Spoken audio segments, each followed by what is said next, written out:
Tercera parte. Misión de la familia cristiana. Familia, sé lo que eres. 17. En el designio de Dios Creador y Redentor, la familia descubre no solo su identidad, lo que es, sino también su misión, lo que puede y debe hacer. El cometido, que ya por vocación de Dios está llamada a desempeñar en la historia, brota de su mismo ser y representa su desarrollo dinámico y existencial. Toda familia descubre y encuentra en sí misma la llamada imborrable, que define a la vez su dignidad y su responsabilidad. Familia, sé lo que eres. Remontarse al principio del gesto creador de Dios es una necesidad para la familia, si quiere conocerse y realizarse según la verdad interior no solo de su ser, sino también de su actuación histórica. Y dado que, según el designio divino, está constituida como íntima comunidad de vida y de amor, la familia tiene la misión de ser cada vez más lo que es decir, comunidad de vida y amor, en una tensión que, al igual que para toda realidad creada y redimida, hallará su cumplimiento en el reino de Dios. En una perspectiva que además llega a las raíces mismas de la realidad, hay que decir que la esencia y el cometido de la familia son definidos en última instancia por el amor.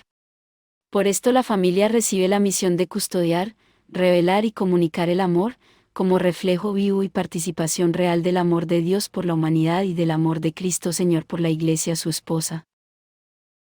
Todo cometido particular de la familia es la expresión y la actuación concreta de tal misión fundamental.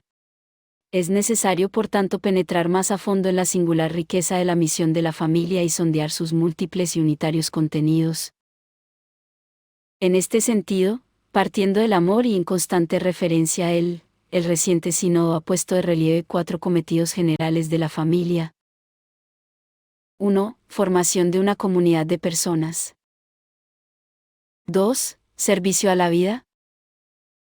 3. Participación en el desarrollo de la sociedad. 4. Participación en la vida y misión de la Iglesia. Y formación de una comunidad de personas. El amor, principio y fuerza de la comunión. 18. La familia, fundada y vivificada por el amor, es una comunidad de personas, del hombre y de la mujer esposos, de los padres y de los hijos, de los parientes.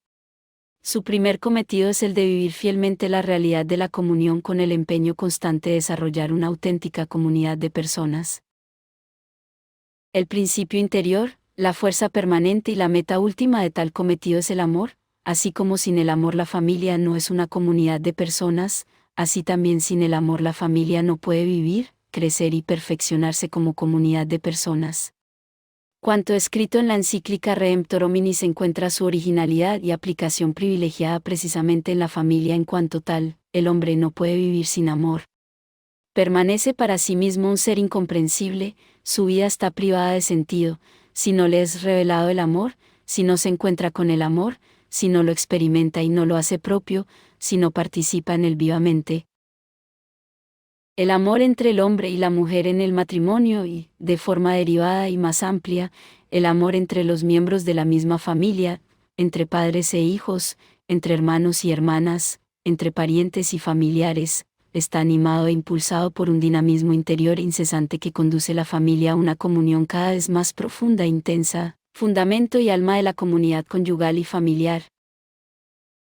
Unidad indivisible de la comunión conyugal. 19. La comunión primera es la que se instaura y se desarrolla entre los cónyuges. En virtud del pacto de amor conyugal, el hombre y la mujer no son ya dos, sino una sola carne, y están llamados a crecer continuamente en su comunión a través de la fidelidad cotidiana a la promesa matrimonial de la recíproca donación total. Esta comunión conyugal hunde sus raíces en el complemento natural que existe entre el hombre y la mujer y se alimenta mediante la voluntad personal de los esposos de compartir todo su proyecto de vida, lo que tienen y lo que son. Por esto tal comunión es el fruto y el signo de una exigencia profundamente humana. Pero, en Cristo Señor, Dios asume esta exigencia humana, la confirma, la purifica y la eleva conduciéndola a perfección con el sacramento del matrimonio, el Espíritu Santo infundido en la celebración sacramental ofrece a los esposos cristianos el don de una comunión nueva de amor, que es imagen viva y real de la singularísima unidad que hace de la Iglesia el indivisible cuerpo místico del Señor Jesús. El don del Espíritu Santo es mandamiento de vida para los esposos cristianos y al mismo tiempo impulso estimulante, a fin de que cada día progresen hacia una unión cada vez más rica entre ellos, a todos los niveles, del cuerpo, del carácter, del corazón, de la inteligencia y voluntad, del alma, revelando así a la Iglesia y al mundo la nueva comunión de amor, donada por la gracia de Cristo. Semejante comunión queda radicalmente contradicha por la poligamia. Esta, en efecto, niega directamente el designio de Dios tal como es revelado desde los orígenes, porque es contraria a la igual dignidad personal del hombre y de la mujer, que en el matrimonio se dan con un amor total y por lo mismo único y exclusivo. Así lo dice el Concilio Vaticano II, la unidad matrimonial confirmada por el Señor aparece de modo claro incluso por la igual dignidad personal del hombre y de la mujer, que debe ser reconocida en el mutuo y pleno amor. ¿Una comunión indisoluble? 20. La comunión conyugal se caracteriza no solo por su unidad, sino también por su indisolubilidad. Esta unión íntima, en cuanto donación mutua de dos personas, lo mismo que el bien de los hijos, exigen la plena fidelidad de los cónyuges y reclaman su indisoluble unidad.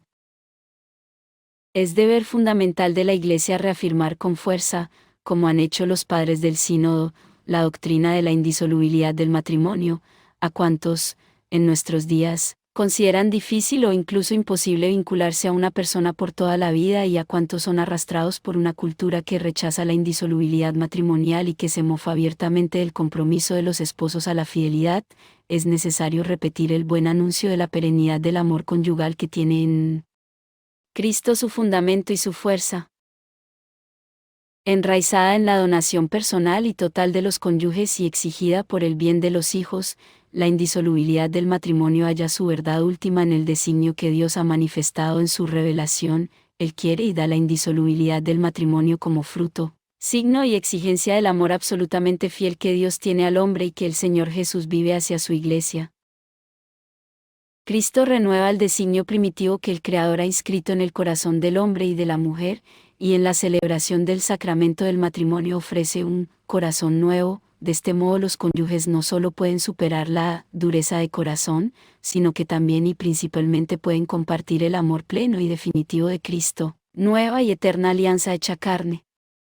Así como el Señor Jesús es el testigo fiel, es el sí de las promesas de Dios y consiguientemente la realización suprema de la fidelidad incondicional con la que Dios ama a su pueblo, así también los cónyuges cristianos están llamados a participar realmente en la indisolubilidad irrevocable que une a Cristo con la Iglesia su esposa, amada por Él hasta el fin.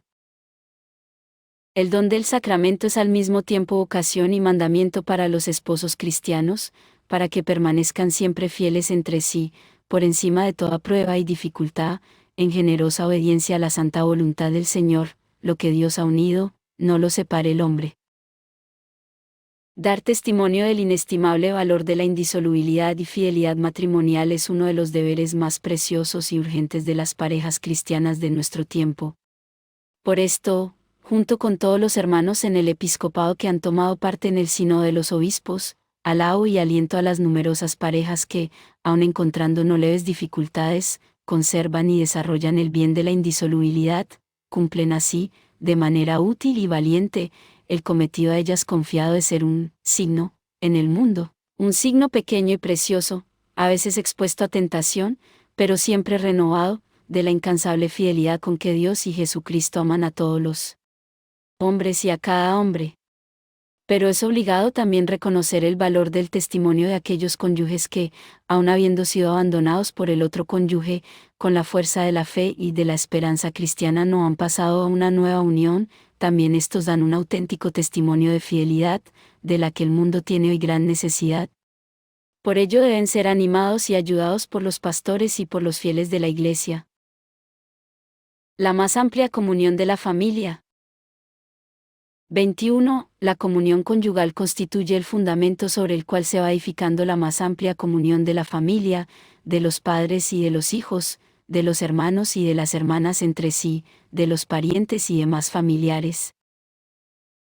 Esta comunión radica en los vínculos naturales de la carne y de la sangre y se desarrolla encontrando su perfeccionamiento propiamente humano en el instaurarse y madurar de vínculos todavía más profundos y ricos del espíritu, el amor que anima las relaciones interpersonales de los diversos miembros de la familia, constituye la fuerza interior que plasma y vivifica la comunión y la comunidad familiar. La familia cristiana está llamada además a ser la experiencia de una nueva y original comunión, que confirma y perfecciona la natural y humana. En realidad la gracia de Cristo, el primogénito entre los hermanos, es por su naturaleza y dinamismo interior una gracia fraterna como la llama Santo Tomás de Aquino. El Espíritu Santo, infundido en la celebración de los sacramentos, es la raíz viva y el alimento inagotable de la comunión sobrenatural que acomuna y vincula a los creyentes con Cristo y entre sí en la unidad de la Iglesia de Dios. Una revelación y actuación específica de la comunión eclesial está constituida por la familia cristiana que también por esto puede y debe decirse, iglesia doméstica. Todos los miembros de la familia, cada uno según su propio don, tienen la gracia y la responsabilidad de construir, día a día, la comunión de las personas, haciendo de la familia una escuela de humanidad más completa y más rica, y es lo que sucede con el cuidado y el amor hacia los pequeños, los enfermos y los ancianos, con el servicio recíproco de todos los días, compartiendo los bienes, alegrías y sufrimientos. Un momento fundamental para construir tal comunión está constituido por el intercambio educativo entre padres e hijos, en que cada uno da y recibe. Mediante el amor, el respeto, la obediencia a los padres, los hijos aportan su específica e insustituible contribución a la edificación de una familia auténticamente humana y cristiana. En esto se verán facilitados si los padres ejercen su autoridad irrenunciable como un verdadero y propio ministerio, esto es, como un servicio ordenado al bien humano y cristiano de los hijos, y ordenado en particular a hacerles adquirir una libertad verdaderamente responsable, y también si los padres mantienen viva la conciencia del don que continuamente reciben de los hijos. La comunión familiar puede ser conservada y perfeccionada solo con un gran espíritu de sacrificio. Exige, en efecto, una pronta y generosa disponibilidad de todos y cada uno a la comprensión, a la tolerancia, al perdón, a la reconciliación. Ninguna familia ignora que el egoísmo, el desacuerdo, las tensiones, los conflictos atacan con violencia y a veces hieren mortalmente la propia comunión, de aquí las múltiples y variadas formas de división en la vida familiar. Pero al mismo tiempo, cada familia está llamada por el Dios de la paz a hacer la experiencia gozosa y renovadora de la reconciliación, esto es, de la comunión reconstruida, de la unidad nuevamente encontrada. En particular la participación en el sacramento de la reconciliación y en el banquete del único cuerpo de Cristo ofrece a la familia cristiana la gracia y la responsabilidad de superar toda división y caminar hacia la plena verdad de la comunión querida por Dios, respondiendo así al vivísimo deseo del Señor, que todos sean una sola cosa. Derechos y obligaciones de la mujer. 22. La familia, en cuanto es y debe ser siempre comunión y comunidad de personas, encuentra en el amor la fuente y el estímulo incesante para acoger, respetar y promover a cada uno de sus miembros en la altísima dignidad de personas, esto es, de imágenes vivientes de Dios.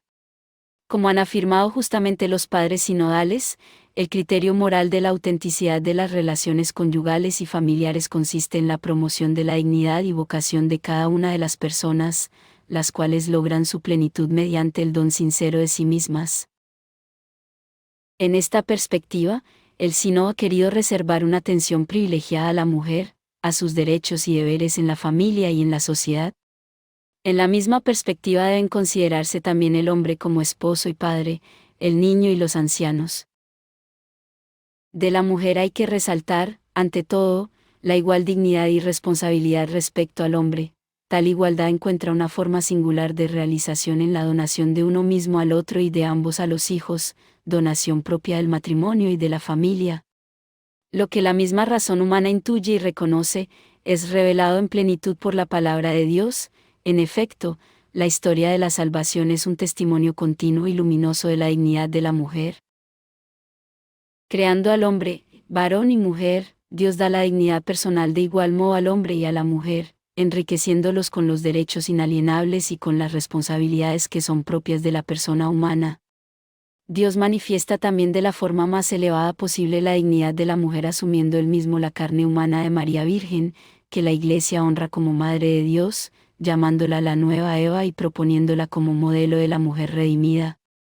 El delicado respeto de Jesús hacia las mujeres que llamó a su seguimiento y amistad, su aparición la mañana de Pascua a una mujer antes que a los otros discípulos, la misión confiada a las mujeres de llevar la buena nueva de la resurrección a los apóstoles, son signos que confirman la estima especial del Señor Jesús hacia la mujer. Dirá el apóstol Pablo, todos, pues, sois hijos de Dios por la fe en Cristo Jesús. No hay ya judío o griego, no hay siervo o libre, no hay varón o hembra, porque todos sois uno en Cristo Jesús. Mujer y sociedad. 23. Sin entrar ahora a tratar de los diferentes aspectos del amplio y complejo tema de las relaciones mujer-sociedad, sino limitándonos a algunos puntos esenciales, no se puede dejar de observar cómo en el campo más específicamente familiar una amplia y difundida tradición social y cultural ha querido reservar a la mujer solamente la tarea de esposa y madre, sin abrirla adecuadamente a las funciones públicas, reservadas en general al hombre. No hay duda de que la igual dignidad y responsabilidad del hombre y de la mujer justifican plenamente el acceso de la mujer a las funciones públicas. Por otra parte, la verdadera promoción de la mujer exige también que sea claramente reconocido el valor de su función materna y familiar respecto a las demás funciones públicas y a las otras profesiones. Por otra parte, tales funciones y profesiones deben integrarse entre sí, si se quiere que la evolución social y cultural sea verdadera y plenamente humana. Esto resultará más fácil si, como ha deseado el Sínodo, una renovada teología del trabajo ilumina y profundiza el significado del mismo en la vida cristiana y determina el vínculo fundamental que existe entre el trabajo y la familia, y por consiguiente el significado original e insustituible del trabajo de la casa y la educación de los hijos. Por ello la Iglesia puede y debe ayudar a la sociedad actual, pidiendo incansablemente que el trabajo de la mujer en casa sea reconocido por todos y estimado por su valor insustituible. Esto tiene una importancia especial en la acción educativa, en efecto, se elimina la raíz misma de la posible discriminación entre los diversos trabajos y profesiones cuando resulta claramente que todos y en todos los sectores se empeñan con idéntico derecho e idéntica responsabilidad. Aparecerá así más espléndida la imagen de Dios en el hombre y en la mujer. Si se debe reconocer también a las mujeres, como a los hombres, el derecho de acceder a las diversas funciones públicas, la sociedad debe sin embargo estructurarse de manera tal que las esposas y madres no sean de hecho obligadas a trabajar fuera de casa y que sus familias puedan vivir y prosperar dignamente, aunque ellas se dediquen totalmente a la propia familia. Se debe superar además la mentalidad según la cual el honor de la mujer deriva más del trabajo exterior que de la actividad familiar. Pero esto exige que los hombres estimen y amen verdaderamente a la mujer con todo el respeto de su dignidad personal, y que la sociedad cree y desarrolle las condiciones adecuadas para el trabajo doméstico. La Iglesia, con el debido respeto por la diversa vocación del hombre y de la mujer, debe promover en la medida de lo posible en su misma vida su igualdad de derechos y de dignidad, y esto por el bien de todos, de la familia, de la sociedad y de la Iglesia. Es evidente sin embargo que todo esto no significa para la mujer la renuncia a su feminidad ni la imitación del carácter masculino, sino la plenitud de la verdadera humanidad femenina tal como debe expresarse en su comportamiento, tanto en familia como fuera de ella, sin descuidar por otra parte en este campo la variedad de costumbres y culturas.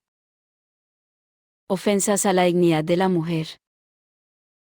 24. Desgraciadamente el mensaje cristiano sobre la dignidad de la mujer halla oposición en la persistente mentalidad que considera al ser humano no como persona, sino como cosa, como objeto de compraventa, al servicio del interés egoísta y del solo placer. La primera víctima de tal mentalidad es la mujer.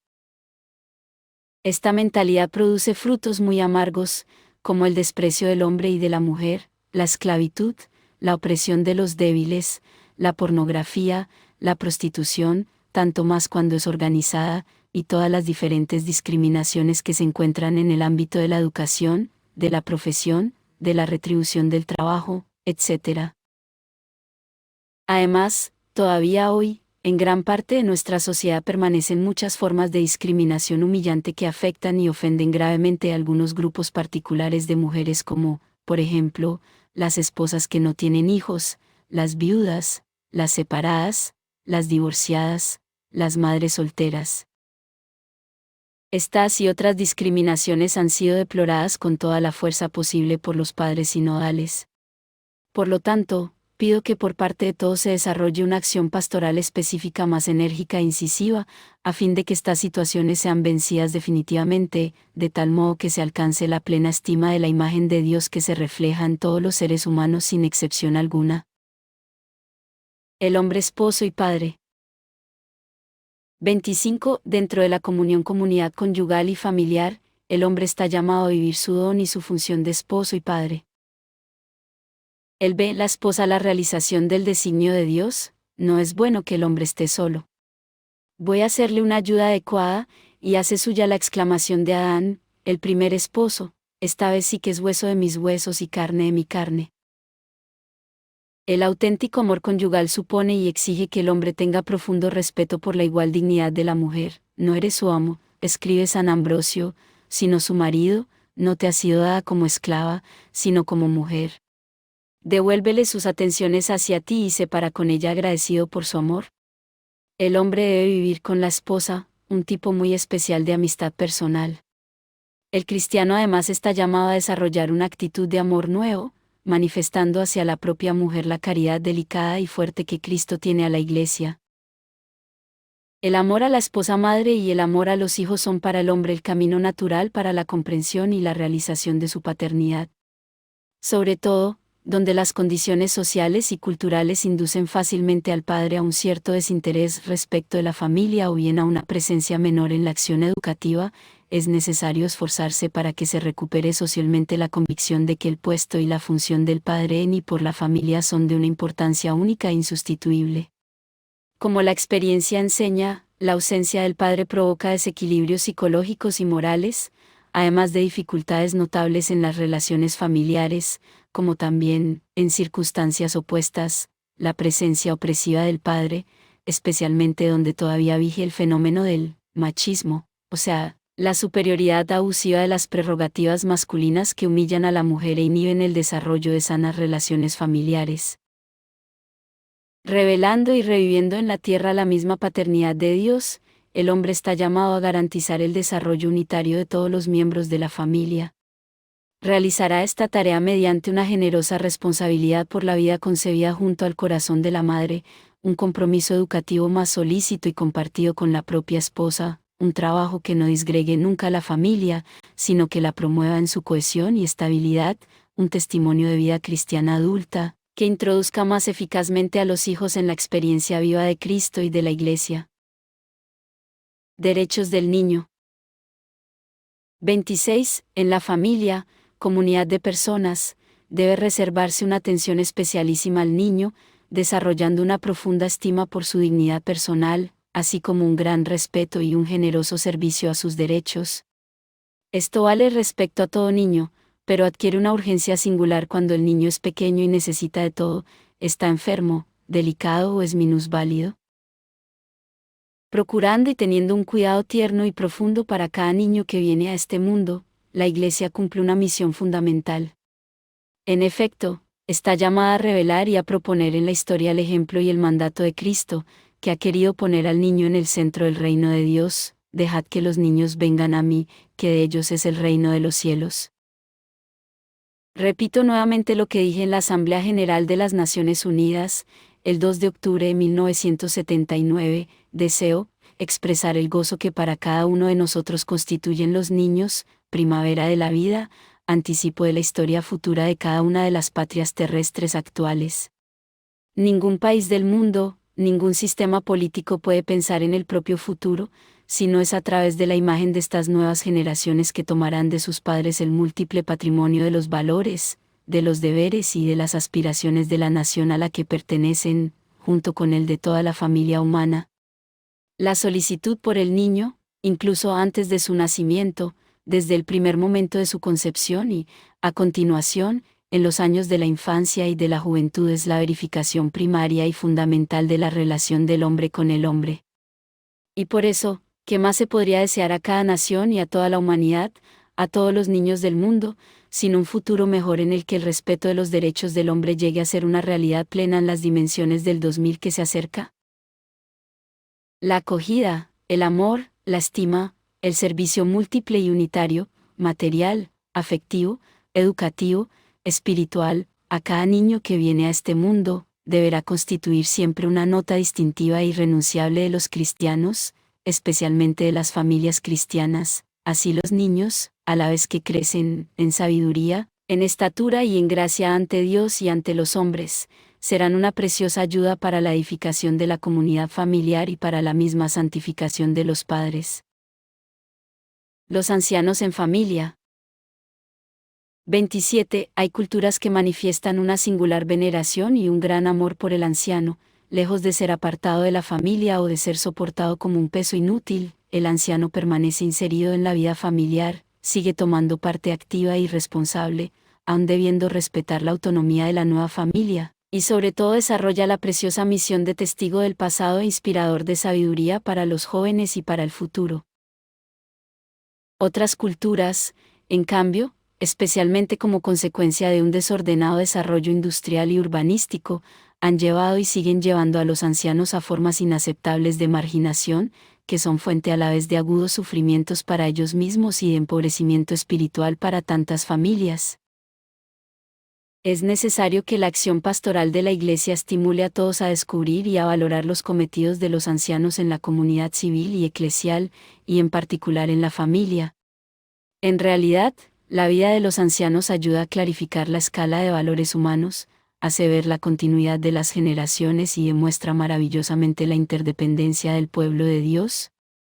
Los ancianos tienen además el carisma de romper las barreras entre las generaciones antes de que se consoliden. Cuántos niños han hallado comprensión y amor en los ojos, palabras y caricias de los ancianos, y cuánta gente mayor no ha subscrito con agrado las palabras inspiradas. La corona de los ancianos son los hijos de sus hijos. 2. Servicio a la vida. 1. La transmisión de la vida. Cooperadores del amor de Dios Creador. 28. Dios, con la creación del hombre y de la mujer a su imagen y semejanza, corona y lleva a perfección la obra de sus manos, los llama a una especial participación en su amor y al mismo tiempo en su poder de Creador y Padre, mediante su cooperación libre y responsable en la transmisión del don de la vida humana, y bendíjolos Dios y les dijo: sé fecundos y multiplicaos y henchid la tierra y sometédla. Así el cometido fundamental de la familia es el servicio a la vida, el realizar a lo largo de la historia la bendición original del Creador, transmitiendo en la generación la imagen divina de hombre a hombre. La fecundidad es el fruto y el signo del amor conyugal, el testimonio vivo de la entrega plena y recíproca de los esposos, el cultivo auténtico del amor conyugal y toda la estructura de la vida familiar que de él deriva, sin dejar de lado los demás fines del matrimonio, tienden a capacitar a los esposos para cooperar con fortaleza de espíritu con el amor del Creador y del Salvador, quien por medio de ellos aumenta y enriquece diariamente su propia familia. La fecundidad del amor conyugal no se reduce sin embargo a la sola procreación de los hijos, aunque sea entendida en su dimensión específicamente humana, se amplía y se enriquece con todos los frutos de vida moral, espiritual y sobrenatural que el padre y la madre están llamados a dar a los hijos y, por medio de ellos, a la Iglesia y al mundo. La doctrina y la norma siempre antigua y siempre nueva de la Iglesia. 29. Precisamente porque el amor de los esposos es una participación singular en el misterio de la vida y del amor de Dios mismo, la Iglesia sabe que ha recibido la misión especial de custodiar y proteger la altísima dignidad del matrimonio y la gravísima responsabilidad de la transmisión de la vida humana. De este modo, siguiendo la tradición viva de la comunidad eclesial a través de la historia, el reciente Concilio Vaticano II y el magisterio de mi predecesor Pablo VI, expresado sobre todo en la encíclica Humanae Vitae, han transmitido a nuestro tiempo un anuncio verdaderamente profético, que reafirma y propone de nuevo con claridad la doctrina y la norma siempre antigua y siempre nueva de la Iglesia sobre el matrimonio y sobre la transmisión de la vida humana. Por esto, los padres sinodales, en su última asamblea declararon textualmente: este sagrado sínodo, reunido en la unidad de la fe con el sucesor de Pedro, mantiene firmemente lo que ha sido propuesto en el Concilio Vaticano II y después en la encíclica Humanae Vitae, y en concreto, que el amor conyugal debe ser plenamente humano, exclusivo y abierto a una nueva vida. La Iglesia en favor de la vida. 30. La doctrina de la Iglesia se encuentra hoy en una situación social y cultural que la hace a la vez más difícil de comprender y más urgente e insustituible para promover el verdadero bien del hombre y de la mujer. En efecto, el progreso científico-técnico, que el hombre contemporáneo acrecienta continuamente en su dominio sobre la naturaleza, no desarrolla solamente la esperanza de crear una humanidad nueva y mejor, sino también una angustia cada vez más profunda ante el futuro. Algunos se preguntan si es un bien vivir o si sería mejor no haber nacido, dudan de si es lícito llamar a otros a la vida, los cuales quizás maldecirán su existencia en un mundo cruel, cuyos terrores no son ni siquiera previsibles. Otros piensan que son los únicos destinatarios de las ventajas de la técnica y excluyen a los demás, a los cuales imponen medios anticonceptivos o métodos aún peores. Otros todavía, cautivos como son de la mentalidad consumista y con la única preocupación de un continuo aumento de bienes materiales, acaban por no comprender, y por consiguiente rechazar la riqueza espiritual de una nueva vida humana. La razón última de estas mentalidades es la ausencia, en el corazón de los hombres, de Dios cuyo amor solo es más fuerte que todos los posibles miedos del mundo y los puede vencer. Ha nacido así una mentalidad contra la vida, anti-life mentality, como se ve en muchas cuestiones actuales. Piénsese, por ejemplo, en un cierto pánico derivado de los estudios de los ecólogos y futurólogos sobre la demografía, que a veces exageran el peligro que representa el incremento demográfico para la calidad de la vida. Pero la Iglesia cree firmemente que la vida humana, aunque débil y enferma, es siempre un don espléndido del Dios de la bondad. Contra el pesimismo y el egoísmo, que ofuscan el mundo, la Iglesia está en favor de la vida, y en cada vida humana sabe descubrir el esplendor de aquel, sí, de aquel, amén, que es Cristo mismo. Al no, que invade y aflige al mundo, contrapone este, sí, viviente, defendiendo de este modo al hombre y al mundo de cuantos acechan y rebajan la vida. La Iglesia está llamada a manifestar nuevamente a todos, con un convencimiento más claro y firme, su voluntad de promover con todo medio y defender contra toda insidia la vida humana, en cualquier condición o fase de desarrollo en que se encuentre. Por esto la Iglesia condena, como ofensa grave a la dignidad humana y a la justicia, todas aquellas actividades de los gobiernos o de otras autoridades públicas, que tratan de limitar de cualquier modo la libertad de los esposos en la decisión sobre los hijos. Por consiguiente, hay que condenar totalmente y rechazar con energía cualquier violencia ejercida por tales autoridades en favor del anticoncepcionismo e incluso de la esterilización y del aborto procurado. Al mismo tiempo, hay que rechazar como gravemente injusto el hecho de que, en las relaciones internacionales, la ayuda económica concedida para la promoción de los pueblos esté condicionada a programas de anticoncepcionismo, esterilización y aborto procurado, para que el plan divino sea realizado cada vez más plenamente. 31. La Iglesia es ciertamente consciente también de los múltiples y complejos problemas que hoy, en muchos países, afectan a los esposos en su cometido de transmitir responsablemente la vida. Conoce también el grave problema del incremento demográfico como se plantea en diversas partes del mundo, con las implicaciones morales que comporta. Ella cree, sin embargo, que una consideración profunda de todos los aspectos de tales problemas ofrece una nueva y más fuerte confirmación de la importancia de la doctrina auténtica acerca de la regulación de la natalidad, propuesta de nuevo en el Concilio Vaticano II y en la encíclica Humanae Vitae. Por esto, junto con los padres del sínodo, siento el deber de dirigir una acuciante invitación a los teólogos a fin de que, uniendo sus fuerzas para colaborar con el magisterio jerárquico, se comprometan a iluminar cada vez mejor los fundamentos bíblicos, las motivaciones éticas y las razones personalistas de esta doctrina. Así será posible, en el contexto de una exposición orgánica, hacer que la doctrina de la Iglesia en este importante capítulo sea verdaderamente accesible a todos los hombres de buena voluntad, facilitando su comprensión cada vez más luminosa y profunda. De este modo el plan divino podrá ser realizado cada vez más plenamente, para la salvación del hombre y gloria del Creador. A este respecto, el empeño concorde de los teólogos, inspirado por la adhesión convencida al magisterio, que es la única guía auténtica del pueblo de Dios, presenta una urgencia especial también a causa de la relación íntima que existe entre la doctrina católica sobre este punto y la visión del hombre que propone la Iglesia. Dudas o errores en el ámbito matrimonial o familiar llevan a una ofuscación grave de la verdad integral sobre el hombre, en una situación cultural que muy a menudo es confusa y contradictoria.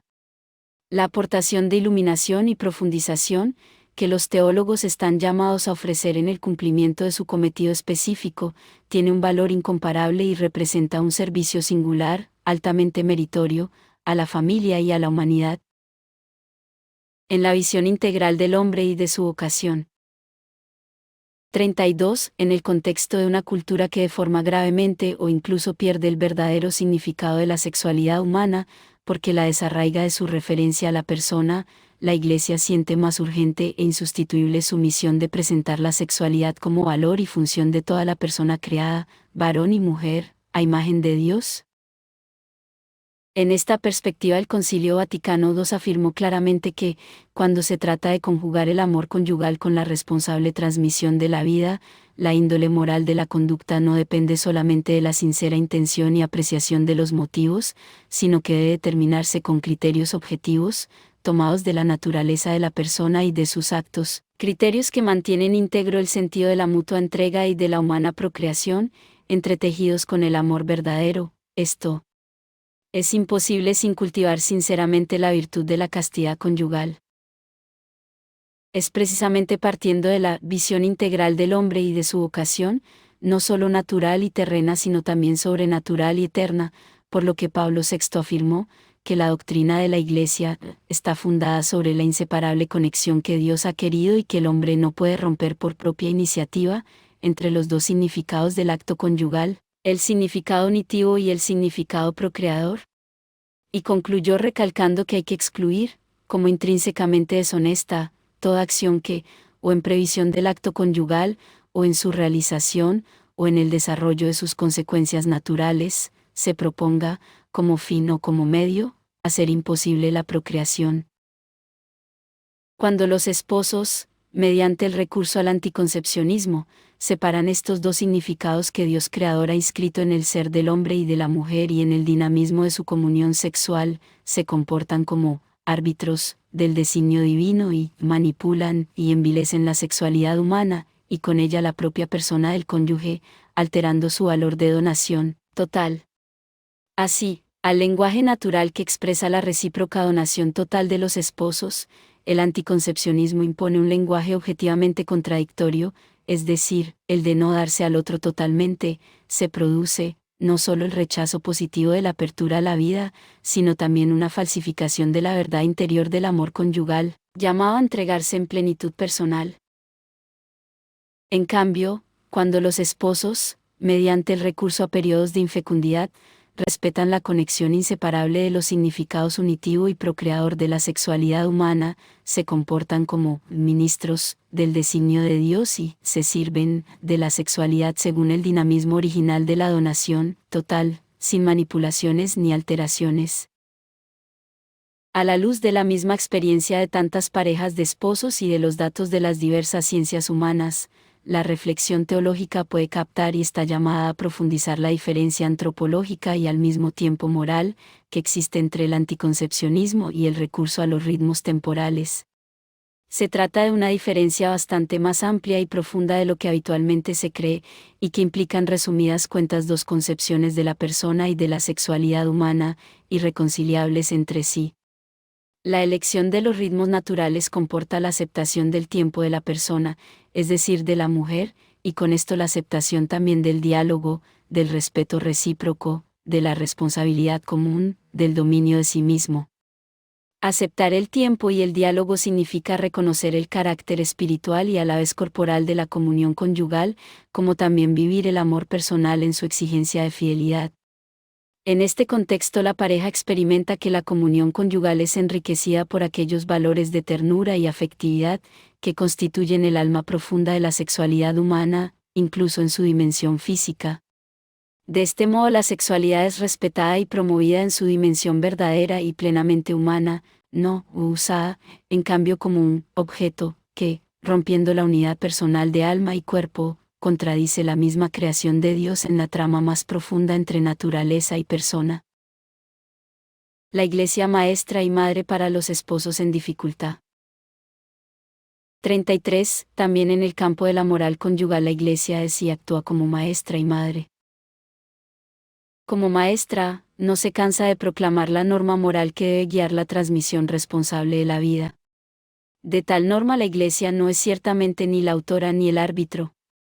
En obediencia a la verdad que es Cristo, cuya imagen se refleja en la naturaleza y en la dignidad de la persona humana, la Iglesia interpreta la norma moral y la propone a todos los hombres de buena voluntad, sin esconder las exigencias de radicalidad y de perfección.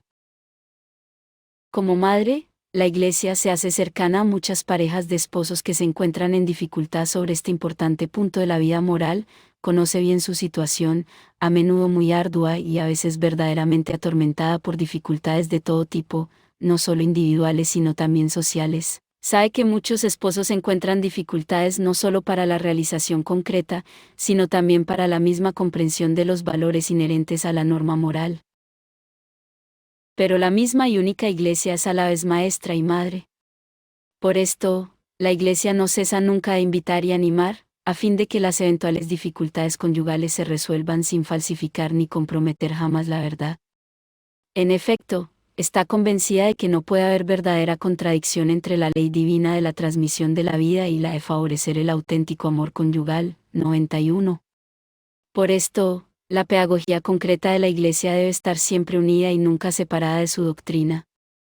Repito, por tanto, con la misma persuasión de mi predecesor, no menoscabar en nada la saludable doctrina de Cristo es una forma de caridad eminente hacia las almas. Por otra parte, la auténtica pedagogía eclesial revela su realismo y su sabiduría solamente desarrollando un compromiso tenaz y valiente en crear y sostener todas aquellas condiciones humanas, psicológicas, morales y espirituales, que son indispensables para comprender y vivir el valor y la norma moral. No hay duda de que entre estas condiciones se deben incluir la constancia y la paciencia, la humildad y la fortaleza de ánimo, la confianza filial en Dios y en su gracia, el recurso frecuente a la oración y a los sacramentos de la Eucaristía y de la reconciliación. Confortados así, los esposos cristianos podrán mantener viva la conciencia de la influencia singular que la gracia del sacramento del matrimonio ejerce sobre todas las realidades de la vida conyugal, y por consiguiente también sobre su sexualidad, el don del Espíritu, acogido y correspondido por los esposos, les ayuda a vivir la sexualidad humana según el plan de Dios y como signo del amor unitivo y fecundo de Cristo por su Iglesia. Pero entre las condiciones necesarias está también el conocimiento de la corporeidad y de sus ritmos de fertilidad. En tal sentido conviene hacer lo posible para que semejante conocimiento se haga accesible a todos los esposos, y ante todo a las personas jóvenes, mediante una información y una educación clara, oportuna y seria, por parte de parejas, de médicos y expertos. El conocimiento debe desembocar además en la educación al autocontrol, de ahí la absoluta necesidad de la virtud de la castidad y de la educación permanente en ella. Según la visión cristiana, la castidad no significa absolutamente rechazo ni menosprecio de la sexualidad humana, significa más bien energía espiritual que sabe defender el amor de los peligros del egoísmo y de la agresividad, y sabe promoverlo hacia su realización plena. Pablo VI, con intuición profunda de sabiduría y amor, no hizo más que escuchar la experiencia de tantas parejas de esposos cuando en su encíclica escribió: el dominio del instinto, mediante la razón y la voluntad libre, impone sin ningún género de duda una ascética, para que las manifestaciones afectivas de la vida conyugal estén en conformidad con el orden recto y particularmente para observar la continencia periódica. Esta disciplina, propia de la pureza de los esposos, lejos de perjudicar el amor conyugal, le confiere un valor humano más sublime. Exige un esfuerzo continuo, pero, en virtud de su influjo beneficioso, los cónyuges desarrollan integralmente su personalidad, enriqueciéndose de valores espirituales, aportando a la vida familiar frutos de serenidad y de paz y facilitando la solución de otros problemas, favoreciendo la atención hacia el otro cónyuge, ayudando a superar el egoísmo, enemigo del verdadero amor, y enraizando más su sentido de responsabilidad. Los padres adquieren así la capacidad de un influjo más profundo y eficaz para educar a los hijos. Itinerario moral de los esposos. 34. Es siempre muy importante poseer una recta concepción del orden moral, de sus valores y normas. La importancia aumenta, cuanto más numerosas y graves se hacen las dificultades para respetarlos. El orden moral, precisamente porque revela y propone el designio de Dios Creador, no puede ser algo mortificante para el hombre ni algo impersonal, al contrario, respondiendo a las exigencias más profundas del hombre creado por Dios, se pone al servicio de su humanidad plena, con el amor delicado y vinculante con que Dios mismo inspira, sostiene y guía a cada criatura hacia su felicidad.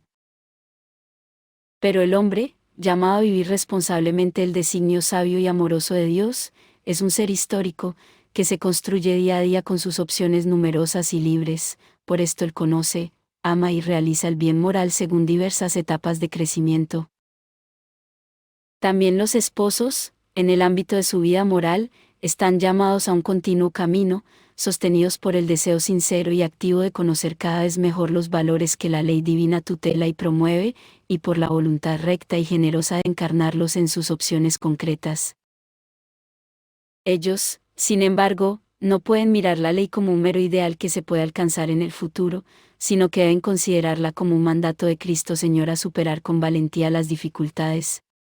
Por ello la llamada ley de gradualidad o camino gradual no puede identificarse con la gradualidad de la ley, como si hubiera varios grados o formas de precepto en la ley divina para los diversos hombres y situaciones. Todos los esposos, según el plan de Dios, están llamados a la santidad en el matrimonio, y esta excelsa vocación se realiza en la medida en que la persona humana se encuentra en condiciones de responder al mandamiento divino con ánimo sereno, confiando en la gracia divina y en la propia voluntad. En la misma línea, es propio de la pedagogía de la Iglesia que los esposos reconozcan ante todo claramente la doctrina de la humana vitae como normativa para el ejercicio de su sexualidad y se comprometan sinceramente a poner las condiciones necesarias para observar tal norma. Esta pedagogía, como ha puesto de relieve el sínodo, abarca toda la vida conyugal. Por esto la función de transmitir la vida debe estar integrada en la misión global de toda la vida cristiana, la cual sin la cruz no puede llegar a la resurrección. En semejante contexto se comprende cómo no se puede quitar de la vida familiar el sacrificio, es más, se debe aceptar de corazón, a fin de que el amor conyugal se haga más profundo y sea fuente de gozo íntimo. Este camino exige reflexión, información, educación idónea de los sacerdotes, religiosos y laicos que están dedicados a la pastoral familiar. Todos ellos podrán ayudar a los esposos en su itinerario humano y espiritual, que comporta la conciencia del pecado, el compromiso sincero a observar la ley moral y el ministerio de la reconciliación. Conviene también tener presente que en la intimidad conyugal están implicadas las voluntades de dos personas, llamadas sin embargo a una armonía de mentalidad y de comportamiento. Esto exige no poca paciencia, simpatía y tiempo. Singular importancia tiene en este campo la unidad de juicios morales y pastorales de los sacerdotes. Tal unidad debe ser buscada y asegurada cuidadosamente, para que los fieles no tengan que sufrir ansiedades de conciencia. El camino de los esposos será pues más fácil si, con estima de la doctrina de la Iglesia y con confianza en la gracia de Cristo, ayudados y acompañados por los pastores de almas y por la comunidad eclesial entera, saben descubrir y experimentar el valor de liberación y promoción del amor auténtico, que el Evangelio ofrece y el mandamiento del Señor propone. Suscitar convicciones y ofrecer ayudas concretas. 35. Ante el problema de una honesta regulación de la natalidad, la comunidad eclesial, en el tiempo presente, debe preocuparse por suscitar convicciones y ofrecer ayudas concretas a quienes desean vivir la paternidad y la maternidad de modo verdaderamente responsable. En este campo, mientras la Iglesia se alegra de los resultados alcanzados por las investigaciones científicas para un conocimiento más preciso de los ritmos de fertilidad femenina y alienta una más decisiva y amplia extensión de tales estudios, no puede menos de apelar, con renovado vigor, a la responsabilidad de cuantos médicos, expertos, consejeros matrimoniales, educadores, parejas, pueden ayudar efectivamente a los esposos a vivir su amor, respetando la estructura y finalidades del acto conyugal que lo expresa. Esto significa un compromiso más amplio, decisivo y sistemático en hacer conocer, estimar y aplicar los métodos naturales de regulación de la fertilidad. Un testimonio precioso puede y debe ser dado por aquellos esposos que, mediante el compromiso común de la continencia periódica, han llegado a una responsabilidad personal más madura ante el amor y la vida. Como escribía Pablo VI, a ellos ha confiado el Señor la misión de hacer visible ante los hombres la santidad y la suavidad de la ley que une el amor mutuo de los esposos con su cooperación al amor de Dios, autor de la vida humana. 2. La educación. El derecho deber educativo de los padres. 36. La tarea educativa tiene sus raíces en la vocación primordial de los esposos a participar en la obra creadora de Dios, ellos, engendrando en el amor y por amor una nueva persona, que tiene en sí la vocación al crecimiento y al desarrollo, asumen por eso mismo la obligación de ayudarla eficazmente a vivir una vida plenamente humana. Como ha recordado el Concilio Vaticano II, puesto que los padres han dado la vida a los hijos, tienen la gravísima obligación de educar a la prole, y por tanto hay que reconocerlos como los primeros y principales educadores de sus hijos. Este deber de la educación familiar es de tanta trascendencia que, cuando falta, difícilmente puede suplirse. Es, pues, deber de los padres crear un ambiente de familia animado por el amor, por la piedad hacia Dios y hacia los hombres, que favorezca la educación íntegra personal y social de los hijos. La familia es, por tanto, la primera escuela de las virtudes sociales, que todas las sociedades necesitan. El derecho deber educativo de los padres se califica como esencial, relacionado como está con la transmisión de la vida humana, como original y primario, respecto al deber educativo de los demás, por la unicidad de la relación de amor que subsiste entre padres e hijos, como insustituible e inalienable y que, por consiguiente, no puede ser totalmente delegado o usurpado por otros. Por encima de estas características, no puede olvidarse que el elemento más radical, que determina el deber educativo de los padres, es el amor paterno y materno que encuentra en la acción educativa su realización, al hacer pleno y perfecto el servicio a la vida. El amor de los padres se transforma de fuente en alma, y por consiguiente, en norma, que inspira y guía toda la acción educativa concreta, enriqueciéndola con los valores de dulzura, constancia, bondad, servicio, desinterés, espíritu de sacrificio, que son el fruto más precioso del amor. Educar en los valores esenciales de la vida humana. 37. Aun en medio de las dificultades, hoy a menudo agravadas, de la acción educativa, los padres deben formar a los hijos con confianza y valentía en los valores esenciales de la vida humana. Los hijos deben crecer en una justa libertad ante los bienes materiales, adoptando un estilo de vida sencillo y austero, convencidos de que el hombre vale más por lo que es que por lo que tiene. En una sociedad sacudida y disgregada por tensiones y conflictos a causa del choque entre los diversos individualismos y egoísmos, los hijos deben enriquecerse no solo con el sentido de la verdadera justicia, que lleva al respeto de la dignidad personal de cada uno, sino también y más aún del sentido del verdadero amor, como solicitud sincera y servicio desinteresado hacia los demás, especialmente a los más pobres y necesitados. La familia es la primera y fundamental escuela de socialidad. Como comunidad de amor, encuentra en el don de sí misma la ley que la rige y hace crecer. El don de sí, que inspira el amor mutuo de los esposos, se pone como modelo y norma del don de sí que debe haber en las relaciones entre hermanos y hermanas, y entre las diversas generaciones que conviven en la familia. La comunión y la participación vivida cotidianamente en la casa, en los momentos de alegría y de dificultad, representa la pedagogía más concreta y eficaz para la inserción activa, responsable y fecunda de los hijos en el horizonte más amplio de la sociedad. La educación para el amor como don de sí mismo constituye también la premisa indispensable para los padres, llamados a ofrecer a los hijos una educación sexual clara y delicada. Ante una cultura que banaliza, en gran parte la sexualidad humana, porque la interpreta y la vive de manera reductiva y empobrecida, relacionándola únicamente con el cuerpo y el placer egoísta, el servicio educativo de los padres debe basarse sobre una cultura sexual que sea verdadera y plenamente personal. En efecto, la sexualidad es una riqueza de toda la persona, cuerpo, sentimiento y espíritu, y manifiesta su significado íntimo al llevar la persona hacia el don de sí misma en el amor. La educación sexual, derecho y deber fundamental de los padres, debe realizarse siempre bajo su dirección solícita, tanto en casa como en los centros educativos elegidos y controlados por ellos. En este sentido, la Iglesia reafirma la ley de la subsidiariedad, que la escuela tiene que observar cuando coopera en la educación sexual, situándose en el espíritu mismo que anima a los padres. En este contexto es del todo irrenunciable la educación para la castidad, como virtud que desarrolla la auténtica madurez de la persona y la hace capaz de respetar y promover el significado esponsal del cuerpo.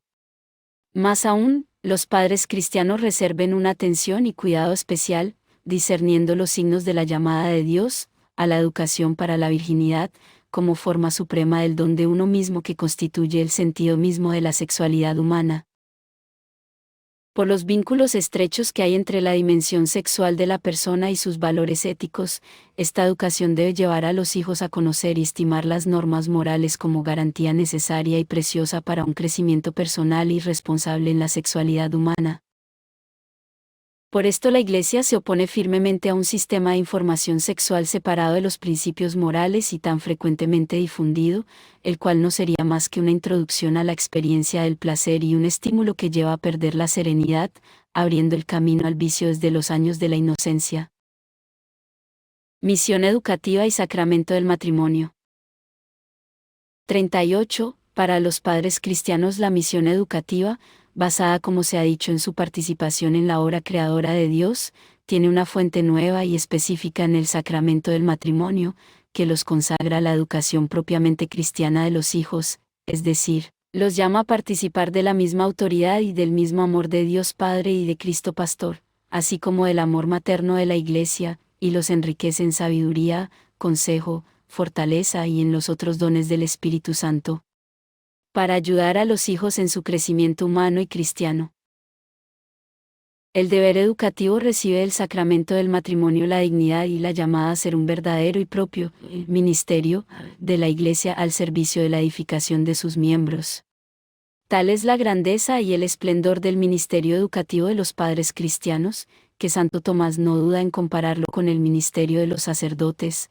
Algunos propagan y conservan la vida espiritual con un ministerio únicamente espiritual, es la tarea del sacramento del orden, otros hacen esto respecto de la vida a la vez corporal y espiritual, y esto se realiza con el sacramento del matrimonio, en el que el hombre y la mujer se unen para engendrar la prole y educarla en el culto a Dios.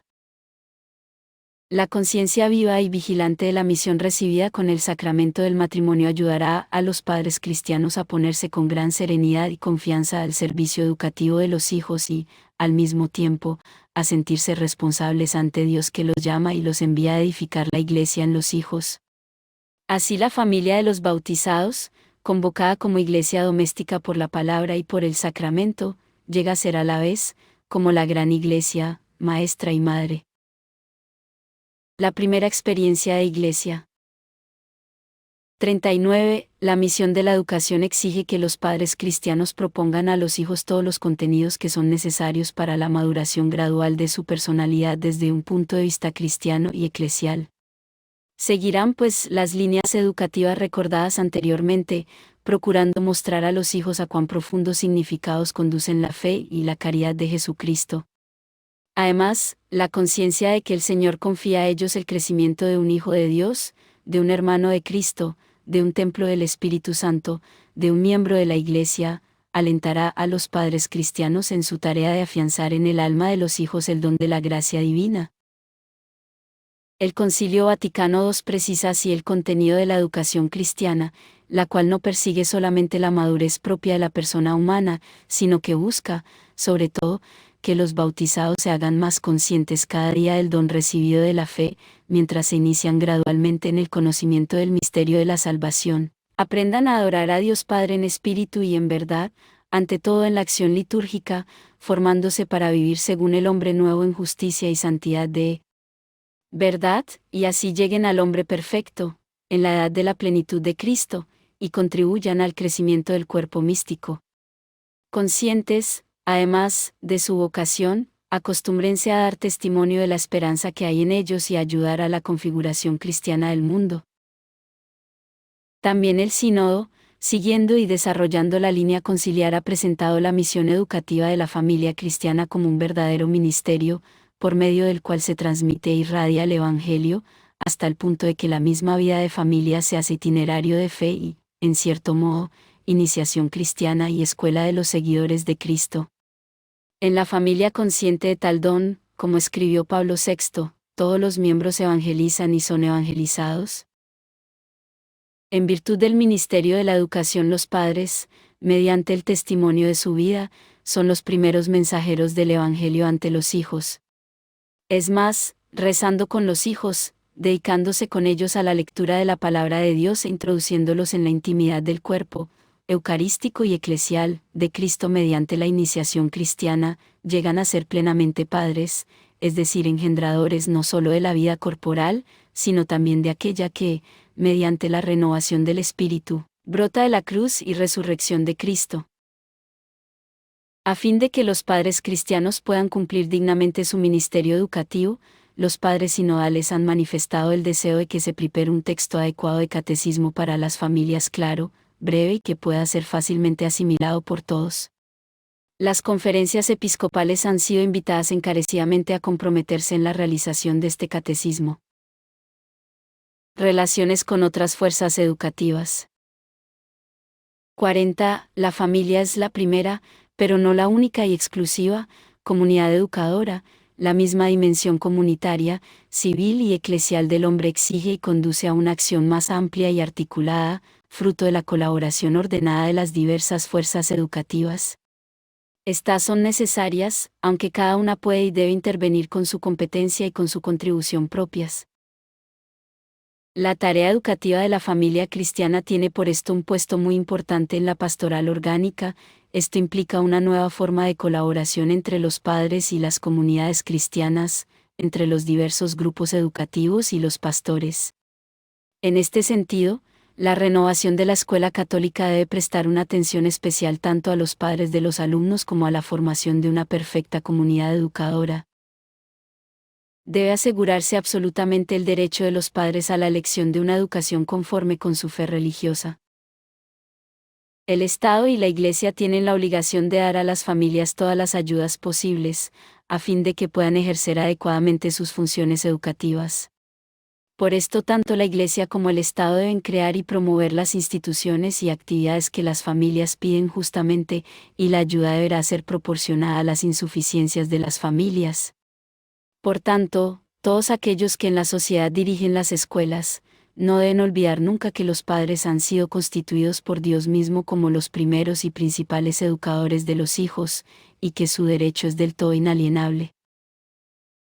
Pero como complementario al derecho, se pone el grave deber de los padres de comprometerse a fondo en una relación cordial y efectiva con los profesores y directores de las escuelas. Si en las escuelas se enseñan ideologías contrarias a la fe cristiana, la familia junto con otras familias, si es posible mediante formas de asociación familiar, debe con todas las fuerzas y con sabiduría ayudar a los jóvenes a no alejarse de la fe. En este caso la familia tiene necesidad de ayudas especiales por parte de los pastores de almas, los cuales no deben olvidar que los padres tienen el derecho inviolable de confiar sus hijos a la comunidad eclesial. Un servicio múltiple a la vida. 41. El amor conyugal fecundo se expresa en un servicio a la vida que tiene muchas formas, de las cuales la generación y la educación son las más inmediatas, propias e insustituibles. En realidad, cada acto de verdadero amor al hombre testimonia y perfecciona la fecundidad espiritual de la familia, porque es obediencia al dinamismo interior y profundo del amor, como donación de sí mismo a los demás. En particular, los esposos que viven la experiencia de la esterilidad física deberán orientarse hacia esta perspectiva, rica para todos en valor y exigencias. Las familias cristianas, que en la fe reconocen a todos los hombres como hijos del Padre común de los cielos, irán generosamente al encuentro de los hijos de otras familias, sosteniéndoles y amándoles no como extraños, sino como miembros de la única familia de los hijos de Dios. Los padres cristianos podrán así ensanchar su amor más allá de los vínculos de la carne y de la sangre, estrechando esos lazos que se basan en el espíritu y que se desarrollan en el servicio concreto a los hijos de otras familias, a menudo necesitados incluso de lo más necesario. Las familias cristianas se abran con mayor disponibilidad a la adopción y acogida de aquellos hijos que están privados de sus padres o abandonados por estos. Mientras esos niños, encontrando el calor afectivo de una familia, pueden experimentar la cariñosa y solícita paternidad de Dios, atestiguada por los padres cristianos, y así crecer con serenidad y confianza en la vida, la familia entera se enriquecerá con los valores espirituales de una fraternidad más amplia. La fecundidad de las familias debe llevar a su incesante creatividad, fruto maravilloso del Espíritu de Dios, que abre el corazón para descubrir las nuevas necesidades y sufrimientos de nuestra sociedad, y que infunde ánimo para asumirlas y darles respuesta. En este marco se presenta a las familias un vasto campo de acción. En efecto, todavía más preocupante que el abandono de los niños es hoy el fenómeno de la marginación social y cultural, que afecta duramente a los ancianos, a los enfermos, a los minusválidos, a los drogadictos, a los excarcelados, etc. De este modo se ensancha enormemente el horizonte de la paternidad y maternidad de las familias cristianas. Un reto para su amor espiritualmente fecundo viene de estas y tantas otras urgencias de nuestro tiempo. Con las familias y por medio de ellas, el Señor Jesús sigue teniendo compasión de las multitudes. 3. Participación en el desarrollo de la sociedad. La familia, célula primera y vital de la sociedad. 42.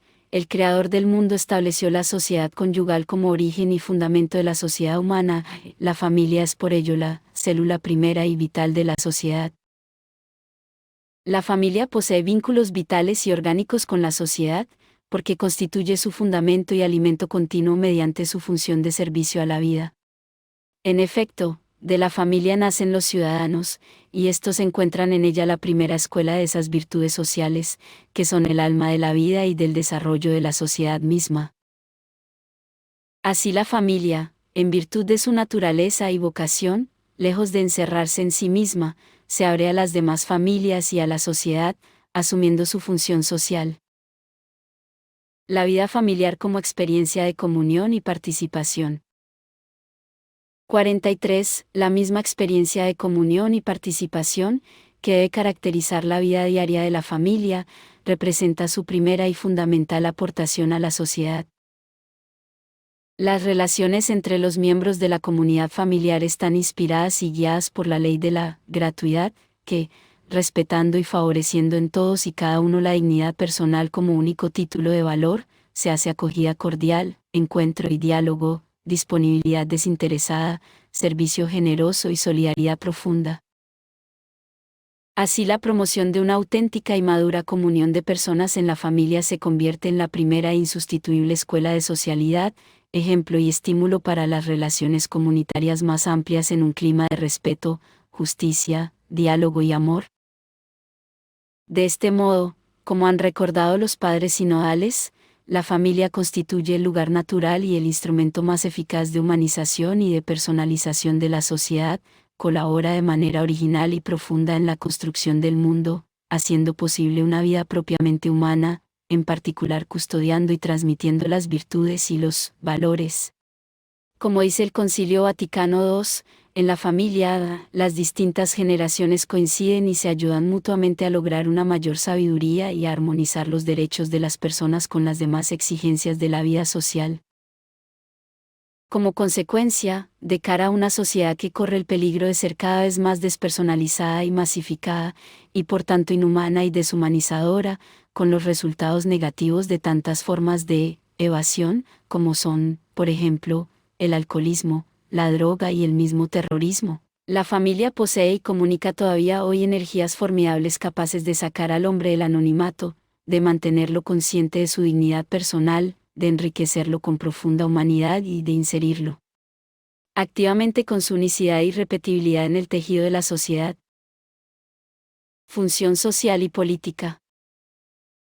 44. La función social de la familia no puede ciertamente reducirse a la acción procreadora y educativa, aunque encuentra en ella su primera e insustituible forma de expresión. Las familias, tanto solas como asociadas, pueden y deben por tanto dedicarse a muchas obras de servicio social, especialmente en favor de los pobres y de todas aquellas personas y situaciones a las que no logra llegar la organización de previsión y asistencia de las autoridades públicas. La aportación social de la familia tiene su originalidad, que exige se la conozca mejor y se la apoye más decididamente, sobre todo a medida que los hijos crecen, implicando de hecho lo más posible a todos sus miembros. En especial hay que destacar la importancia cada vez mayor que en nuestra sociedad asume la hospitalidad, en todas sus formas, desde el abrir la puerta de la propia casa, y más aún la del propio corazón, a las peticiones de los hermanos, al compromiso concreto de asegurar a cada familia su casa, como ambiente natural que la conserva y la hace crecer. Sobre todo, la familia cristiana está llamada a escuchar el consejo del apóstol, sed solícitos en la hospitalidad, y por consiguiente en practicar la acogida del hermano necesitado, imitando el ejemplo y compartiendo la caridad de Cristo. El que diere de beber a uno de estos pequeños solo un vaso de agua fresca porque es mi discípulo, en verdad os digo que no perderá su recompensa. La función social de las familias está llamada a manifestarse también en la forma de intervención política, es decir, las familias deben ser las primeras en procurar que las leyes y las instituciones del Estado no solo no ofendan, sino que sostengan y defiendan positivamente los derechos y los deberes de la familia. En este sentido, las familias deben crecer en la conciencia de ser protagonistas de la llamada política familiar y asumirse la responsabilidad de transformar la sociedad. De otro modo, las familias serán las primeras víctimas de aquellos males que se han limitado a observar con indiferencia. La llamada del Concilio Vaticano II a superar la ética individualista vale también para la familia como tal. La sociedad al servicio de la familia. 45. La conexión íntima entre la familia y la sociedad, de la misma manera que exige la apertura y la participación de la familia en la sociedad y en su desarrollo, impone también que la sociedad no deje de cumplir su deber fundamental de respetar y promover la familia misma. Ciertamente la familia y la sociedad tienen una función complementaria en la defensa y en la promoción del bien de todos los hombres y de cada hombre. Pero la sociedad, y más específicamente el Estado, deben reconocer que la familia es una sociedad que goza de un derecho propio y primordial, y por tanto, en sus relaciones con la familia, están gravemente obligados a tenerse al principio de subsidiariedad. En virtud de este principio, el Estado no puede ni debe subtraer a las familias aquellas funciones que pueden igualmente realizar bien, por sí solas o asociadas libremente, sino favorecer positivamente y estimular lo más posible la iniciativa responsable de las familias. Las autoridades públicas, convencidas de que el bien de la familia constituye un valor indispensable e irrenunciable de la comunidad civil, deben hacer cuanto puedan para asegurar a las familias todas aquellas ayudas, económicas, sociales, educativas, políticas, culturales, que necesitan para afrontar de modo humano todas sus responsabilidades. Carta de los Derechos de la Familia. 46. El ideal de una recíproca acción de apoyo y desarrollo entre la familia y la sociedad choca a menudo, y en medida bastante grave, con la realidad de su separación e incluso de su contraposición. En efecto, como el Sino ha denunciado continuamente, la situación que muchas familias encuentran en diversos países es muy problemática, sino incluso claramente negativa. Instituciones y leyes desconocen injustamente los derechos inviolables de la familia y de la misma persona humana, y la sociedad, en vez de ponerse al servicio de la familia, la ataca con violencia en sus valores y en sus exigencias fundamentales. De este modo la familia, que, según los planes de Dios, es célula básica de la sociedad, sujeto de derechos y deberes antes que el Estado y cualquier otra comunidad, es víctima de la sociedad, de los retrasos y lentitudes de sus intervenciones y más aún de sus injusticias notorias. Por esto la Iglesia defiende abierta y vigorosamente los derechos de la familia contra las usurpaciones intolerables de la sociedad y del Estado. En concreto, los padres sinodales han recordado, entre otros, los siguientes derechos de la familia: a existir y progresar como familia, es decir, el derecho de todo hombre, especialmente aun siendo pobre, a fundar una familia y a tener los recursos apropiados para mantenerla. A ejercer su responsabilidad en el campo de la transmisión de la vida y a educar a los hijos. A la intimidad de la vida conyugal y familiar. A la estabilidad del vínculo y de la institución matrimonial. A creer y profesar su propia fe, y a difundirla. A educar a sus hijos de acuerdo con las propias tradiciones y valores religiosos y culturales, con los instrumentos, medios e instituciones necesarias.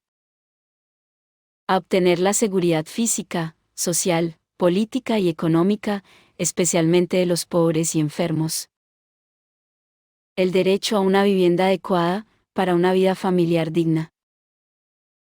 El derecho de expresión y de representación ante las autoridades públicas, económicas, sociales, culturales y ante las inferiores, tanto por sí misma como por medio de asociaciones. A crear asociaciones con otras familias e instituciones, para cumplir adecuada y esmeradamente su misión.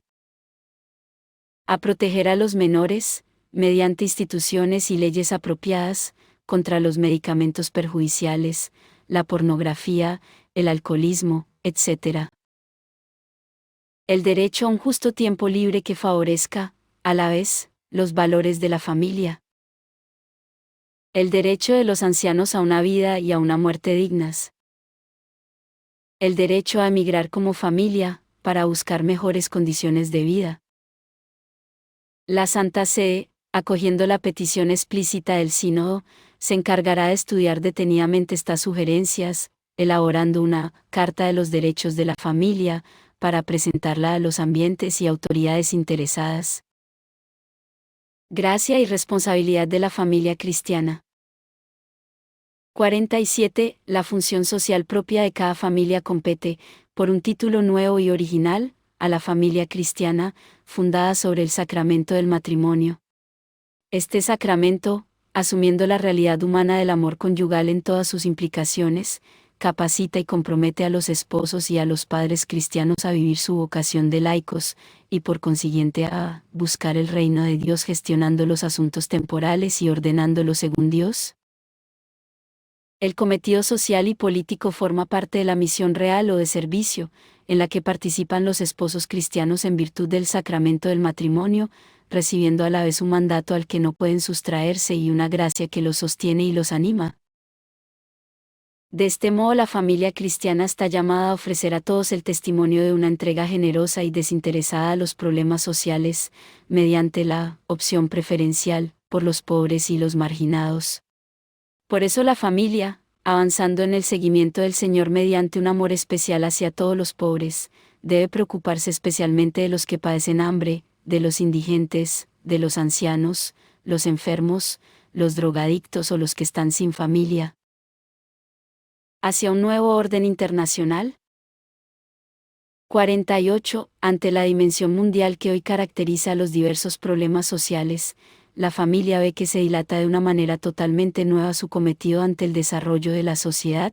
Se trata de cooperar también a establecer un nuevo orden internacional, porque solo con la solidaridad mundial se pueden afrontar y resolver los enormes y dramáticos problemas de la justicia en el mundo, de la libertad de los pueblos y de la paz de la humanidad.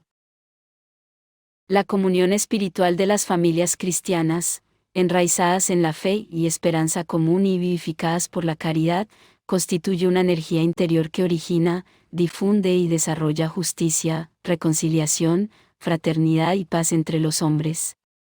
La familia cristiana, como pequeña iglesia, está llamada, a semejanza de la gran iglesia, a ser signo de unidad para el mundo y a ejercer de ese modo su función profética, dando testimonio del reino y de la paz de Cristo, hacia el cual el mundo entero está en camino.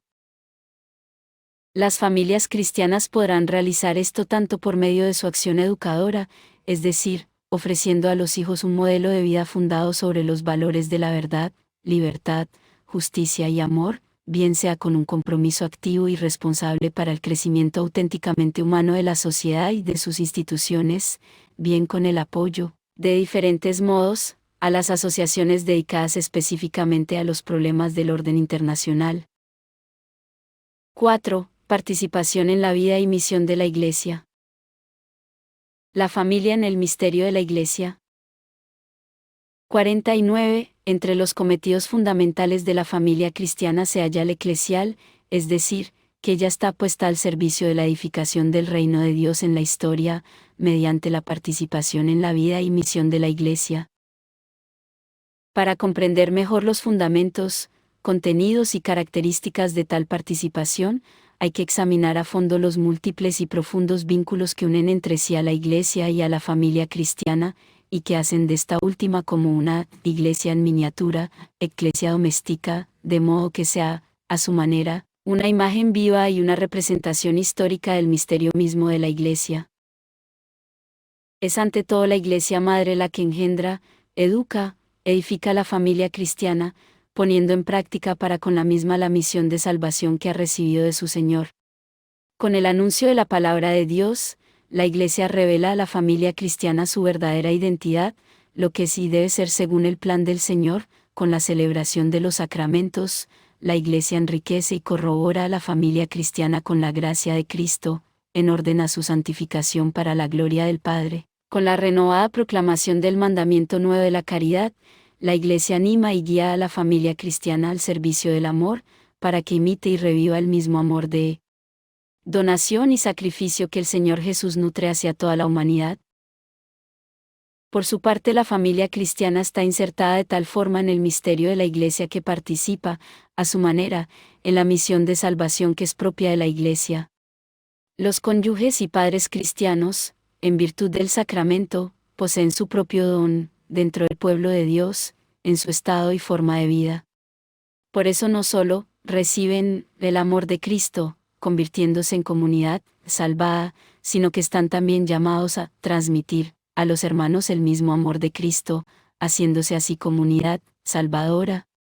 De esta manera, a la vez que es fruto y signo de la fecundidad sobrenatural de la Iglesia, la familia cristiana se hace símbolo, testimonio y participación de la maternidad de la Iglesia. Un cometido eclesial propio y original. 50. La familia cristiana está llamada a tomar parte viva y responsable en la misión de la Iglesia de manera propia y original, es decir, poniendo a servicio de la Iglesia y de la sociedad su propio ser y obrar, en cuanto comunidad íntima de vida y de amor. Si la familia cristiana es comunidad cuyos vínculos son renovados por Cristo mediante la fe y los sacramentos, su participación en la misión de la Iglesia debe realizarse según una modalidad comunitaria, juntos, pues, los cónyuges en cuanto pareja, y los padres e hijos en cuanto familia, han de vivir su servicio a la Iglesia y al mundo. Deben ser en la fe, un corazón y un alma sola, mediante el común espíritu apostólico que los anima y la colaboración que los empeña en las obras de servicio a la comunidad eclesial y civil. La familia cristiana edifica además el reino de Dios en la historia mediante esas mismas realidades cotidianas que tocan y distinguen su condición de vida. Es por ello en el amor conyugal y familiar, vivido en su extraordinaria riqueza de valores y exigencias de totalidad, unicidad, fidelidad y fecundidad, donde se expresa y realiza la participación de la familia cristiana en la misión profética, sacerdotal y real de Jesucristo y de su Iglesia. El amor y la vida constituyen por lo tanto el núcleo de la misión salvífica de la familia cristiana en la Iglesia y para la Iglesia. Lo recuerda el Concilio Vaticano II cuando dice: la familia hará partícipes a otras familias, generosamente, de sus riquezas espirituales. Así es como la familia cristiana, cuyo origen está en el matrimonio, que es imagen y participación de la alianza de amor entre Cristo y la Iglesia, manifestará a todo la presencia viva del Salvador en el mundo y la auténtica naturaleza de la Iglesia, ya por el amor, la generosa fecundidad, la unidad y fidelidad de los esposos, ya por la cooperación amorosa de todos sus miembros. Puesto así el fundamento de la participación de la familia cristiana en la misión eclesial, hay que poner de manifiesto ahora su contenido en la triple unitaria referencia a Jesucristo profeta, sacerdote y rey, presentando por ello la familia cristiana como 1, comunidad creyente y evangelizadora; 2, comunidad en diálogo con Dios; 3, comunidad al servicio del hombre. 1. La familia cristiana, comunidad creyente y evangelizadora. La fe, descubrimiento y admiración del plan de Dios sobre la familia. 51. Dado que participa de la vida y misión de la Iglesia, la cual escucha religiosamente la palabra de Dios y la proclama con firme confianza, la familia cristiana vive su cometido profético acogiendo y anunciando la palabra de Dios. Se hace así, cada día más, una comunidad creyente y evangelizadora. También a los esposos y padres cristianos se exige la obediencia a la fe, ya que son llamados a acoger la palabra del Señor que les revela la estupenda novedad, la buena nueva, de su vida conyugal y familiar, que Cristo ha hecho santa y santificadora. En efecto, solamente mediante la fe ellos pueden descubrir y admirar con gozosa gratitud a qué dignidad ha elevado Dios el matrimonio y la familia, constituyéndolos en signo y lugar de la alianza de amor entre Dios y los hombres, entre Jesucristo y la Iglesia esposa suya. La misma preparación al matrimonio cristiano se califica ya como un itinerario de fe. Es, en efecto, una ocasión privilegiada para que los novios vuelvan a descubrir y profundicen la fe recibida en el bautismo y alimentada con la educación cristiana. De esta manera reconocen y acogen libremente la vocación a vivir el seguimiento de Cristo y el servicio al reino de Dios en el estado matrimonial. El momento fundamental de la fe de los esposos está en la celebración del sacramento del matrimonio, que en el fondo de su naturaleza es la proclamación, dentro de la Iglesia, de la buena nueva sobre el amor conyugal. Es la palabra de Dios que revela y culmina el proyecto sabio y amoroso que Dios tiene sobre los esposos, llamados a la misteriosa y real participación en el amor mismo de Dios hacia la humanidad. Si la celebración sacramental del matrimonio es en sí misma una proclamación de la palabra de Dios en cuanto son por título diverso protagonistas y celebrantes, debe ser una profesión de fe, hecha dentro y con la Iglesia, comunidad de creyentes. Esta profesión de fe ha de ser continuada en la vida de los esposos y de la familia. En efecto, Dios que ha llamado a los esposos al matrimonio, continúa a llamarlos en el matrimonio. Dentro y a través de los hechos, los problemas, las dificultades, los acontecimientos de la existencia de cada día, Dios viene a ellos, revelando y proponiendo las exigencias concretas de su participación en el amor de Cristo por su Iglesia, de acuerdo con la particular situación familiar, social y eclesial en la que se encuentran.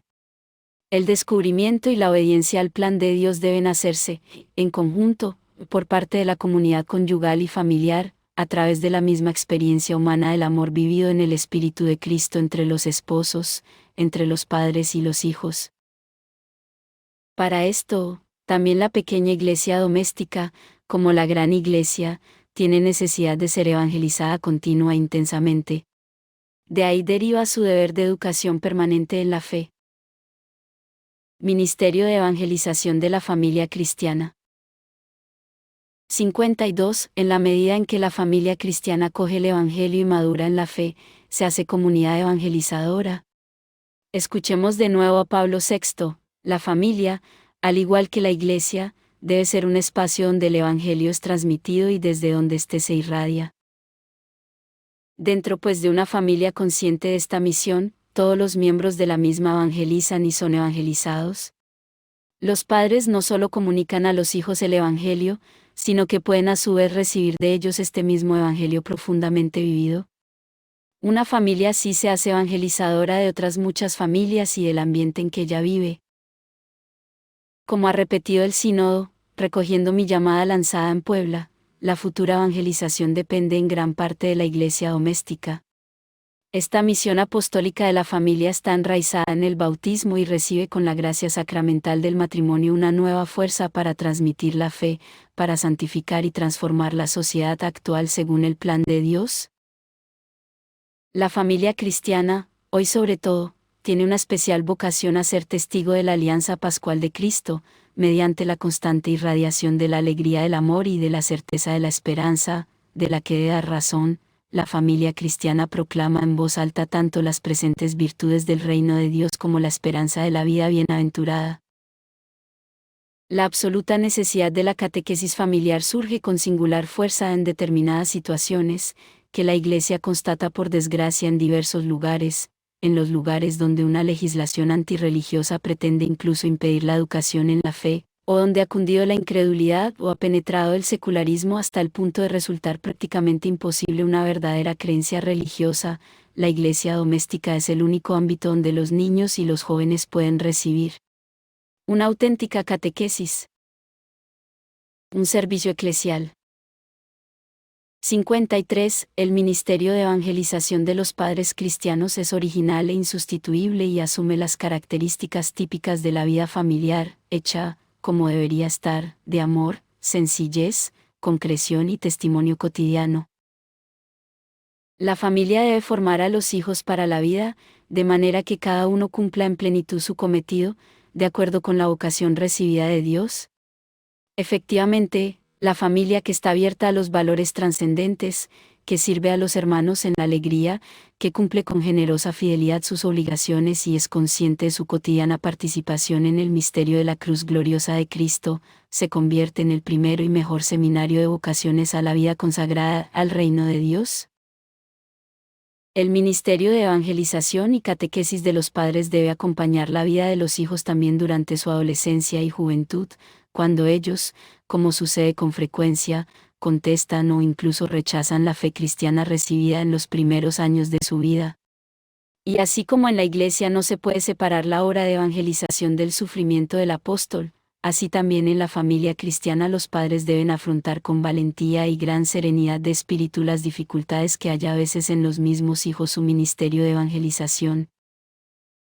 No hay que olvidar que el servicio llevado a cabo por los cónyuges y padres cristianos en favor del Evangelio es esencialmente un servicio eclesial, es decir, que se realiza en el contexto de la Iglesia entera en cuanto comunidad evangelizada y evangelizadora.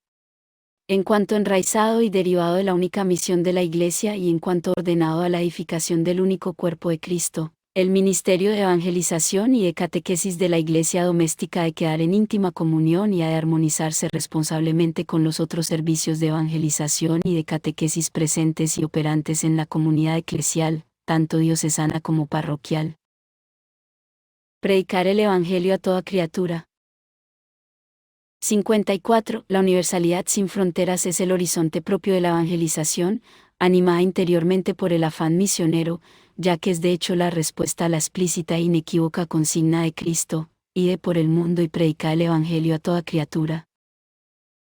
También la fe y la misión evangelizadora de la familia cristiana poseen esta dimensión misionera católica.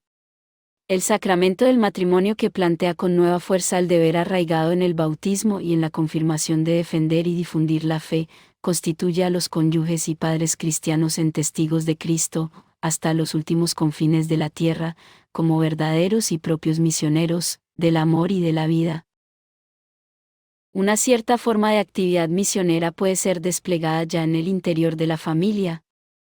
Esto sucede cuando alguno de los componentes de la misma no tiene fe o no la practica con coherencia.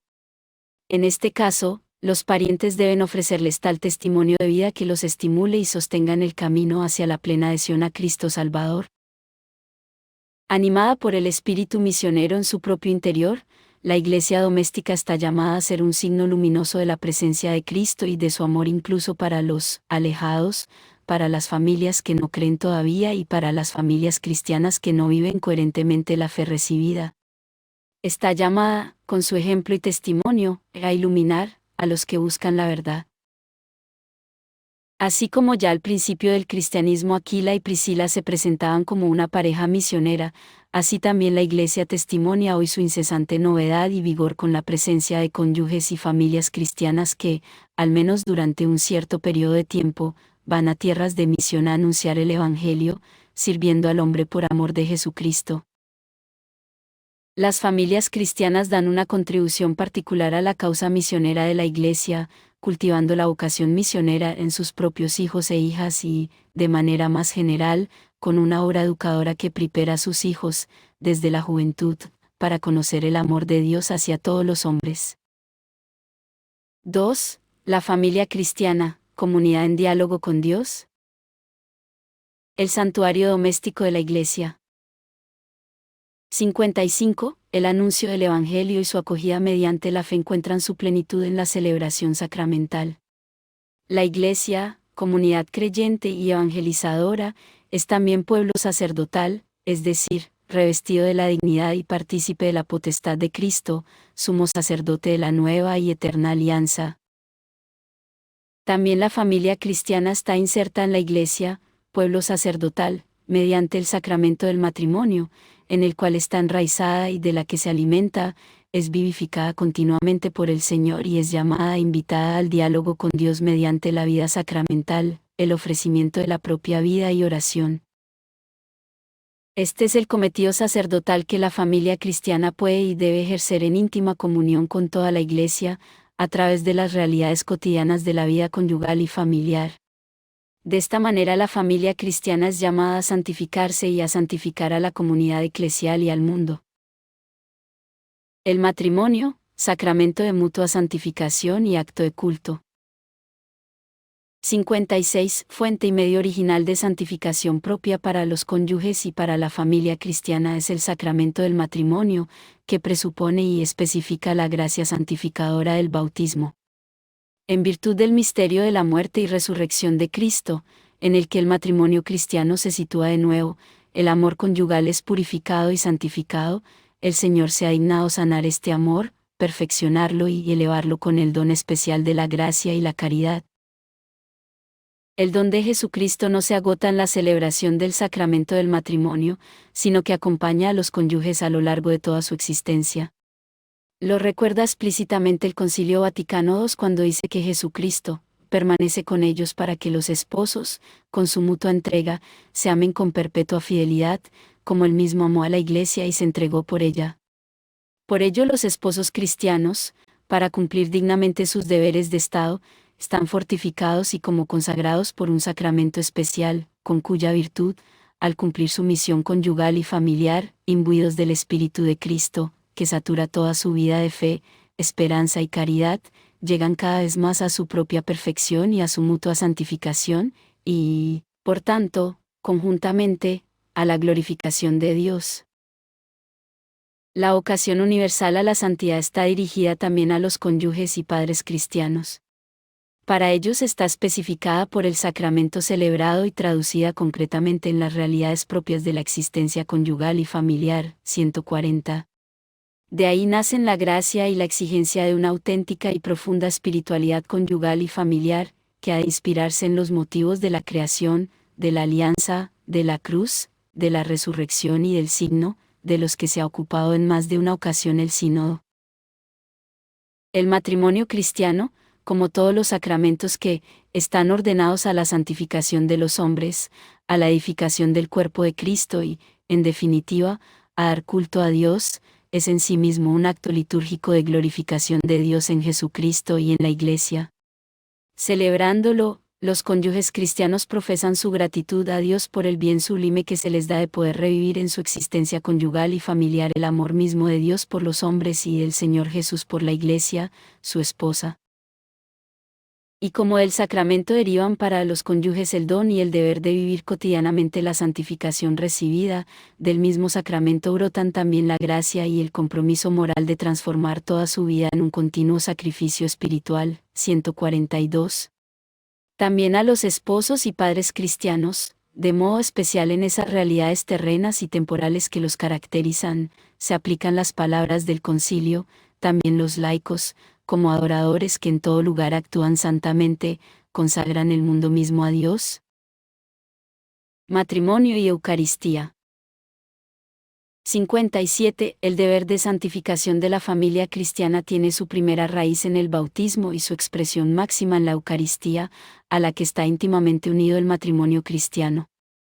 El Concilio Vaticano II ha querido poner de relieve la especial relación existente entre la Eucaristía y el matrimonio, pidiendo que habitualmente éste se celebre, dentro de la misa. Volver a encontrar y profundizar tal relación es del todo necesario, si se quiere comprender y vivir con mayor intensidad la gracia y las responsabilidades del matrimonio y de la familia cristiana. La Eucaristía es la fuente misma del matrimonio cristiano. En efecto, el sacrificio eucarístico representa la alianza de amor de Cristo con la Iglesia, en cuanto sellada con la sangre de la cruz. Y en este sacrificio de la nueva y eterna alianza los cónyuges cristianos encuentran la raíz de la que brota, que configura interiormente y vivifica desde dentro, su alianza conyugal. En cuanto a representación del sacrificio de amor de Cristo por su Iglesia, la Eucaristía es manantial de caridad. Y en el don eucarístico de la caridad la familia cristiana halla el fundamento y el alma de su comunión y de su misión, ya que el pan eucarístico hace de los diversos miembros de la comunidad familiar un único cuerpo, revelación y participación de la más amplia unidad de la Iglesia. Además, la participación en el cuerpo, entregado, y en la sangre, derramada, de Cristo se hace fuente inagotable del dinamismo misionero y apostólico de la familia cristiana. El sacramento de la conversión y reconciliación. 58. Parte esencial y permanente del cometido de santificación de la familia cristiana es la acogida de la llamada evangélica a la conversión, dirigida a todos los cristianos que no siempre permanecen fieles a la novedad del bautismo que los ha hecho santos. Tampoco la familia es siempre coherente con la ley de la gracia y de la santidad bautismal, proclamada nuevamente en el sacramento del matrimonio. El arrepentimiento y perdón mutuo dentro de la familia cristiana que tanta parte tienen en la vida cotidiana, hallan su momento sacramental específico en la penitencia cristiana. Respecto de los cónyuges cristianos, así escribía Pablo VI en la encíclica Humanae Vitae, y si el pecado les sorprendiese todavía, no se desanimen, sino que recurran con humilde perseverancia a la misericordia de Dios, que se concede en el sacramento de la penitencia. La celebración de este sacramento adquiere un significado particular para la vida familiar. En efecto, mientras mediante la fe descubren cómo el pecado contradice no solo la alianza con Dios, sino también la alianza de los cónyuges y la comunión de la familia, los esposos y todos los miembros de la familia son alentados al encuentro con Dios, rico en misericordia, el cual, infundiendo su amor más fuerte que el pecado, reconstruye y perfecciona la alianza conyugal y la comunión familiar. La plegaria familiar. 59. La Iglesia ora por la familia cristiana y la educa para que viva en generosa coherencia con el don y el cometido sacerdotal recibidos de Cristo sumo sacerdote. En realidad, el sacerdocio bautismal de los fieles, vivido en el matrimonio sacramento, constituye para los cónyuges y para la familia el fundamento de una vocación y de una misión sacerdotal, mediante la cual su misma existencia cotidiana se transforma en sacrificio espiritual aceptable a Dios por Jesucristo. Esto sucede no solo con la celebración de la Eucaristía y de los otros sacramentos o con la ofrenda de sí mismos para gloria de Dios, sino también con la vida de oración, con el diálogo suplicante dirigido al Padre por medio de Jesucristo en el Espíritu Santo. La plegaria familiar tiene características propias. Es una oración hecha en común, marido y mujer juntos, padres e hijos juntos. La comunión en la plegaria es a la vez fruto y exigencia de esa comunión que deriva de los sacramentos del bautismo y del matrimonio. A los miembros de la familia cristiana pueden aplicarse de modo particular las palabras con las cuales el Señor Jesús promete su presencia: os digo en verdad que si dos de vosotros conviniereis sobre la tierra en pedir cualquier cosa, os lo otorgará mi Padre que está en los cielos. Porque donde están dos o tres congregados en mi nombre, allí estoy yo en medio de ellos. Esta plegaria tiene como contenido original la misma vida de familia que en las diversas circunstancias es interpretada como vocación de Dios y es actuada como respuesta filial a su llamada, alegrías y dolores, esperanzas y tristezas, nacimientos y cumpleaños, aniversarios de la boda de los padres, partidas, alejamientos y regresos, elecciones importantes y decisivas, muerte de personas queridas, etc., señalan la intervención del amor de Dios en la historia de la familia, como deben también señalar el momento favorable de acción de gracias, de imploración, de abandono confiado de la familia al Padre común que está en los cielos. Además, la dignidad y responsabilidades de la familia cristiana en cuanto a iglesia doméstica solamente pueden ser vividas con la ayuda incesante de Dios, que será concedida sin falta a cuantos la pidan con humildad y confianza en la oración. Maestros de oración. 60. En virtud de su dignidad y misión, los padres cristianos tienen el deber específico de educar a sus hijos en la plegaria, de introducirlos progresivamente al descubrimiento del misterio de Dios y el coloquio personal con Él, sobre todo en la familia cristiana, enriquecida con la gracia y los deberes del sacramento del matrimonio. Importa que los hijos aprendan desde los primeros años a conocer y adorar a Dios y a amar al prójimo según la fe recibida en el bautismo. Elemento fundamental e insustituible de la educación a la oración es el ejemplo concreto, el testimonio vivo de los padres, solo orando junto con sus hijos, el padre y la madre, mientras ejercen su propio sacerdocio real, calan profundamente en el corazón de sus hijos, dejando huellas que los posteriores acontecimientos de la vida no lograrán borrar. Escuchemos de nuevo la llamada que Pablo VI ha dirigido a las madres y a los padres. Madres, ¿enseñáis a vuestros niños las oraciones del cristiano? ¿Preparáis, de acuerdo con los sacerdotes, a vuestros hijos para los sacramentos de la primera edad, confesión, comunión, confirmación? ¿Los acostumbráis, si están enfermos, a pensar en Cristo que sufre? ¿A invocar la ayuda de la Virgen y de los santos? ¿Rezáis el rosario en familia? ¿Y vosotros, padres, sabéis rezar con vuestros hijos, con toda la comunidad doméstica, al menos alguna vez? Vuestro ejemplo, en la rectitud del pensamiento y de la acción, apoyado por alguna oración común, vale una lección de vida, vale un acto de culto de un mérito singular. Lleváis de este modo la paz al interior de los muros domésticos, Pax Vic Domui. Recordad, así edificáis la iglesia. Plegaria litúrgica y privada. 61. Hay una relación profunda y vital entre la oración de la Iglesia y la de cada uno de los fieles, como ha confirmado claramente el Concilio Vaticano II.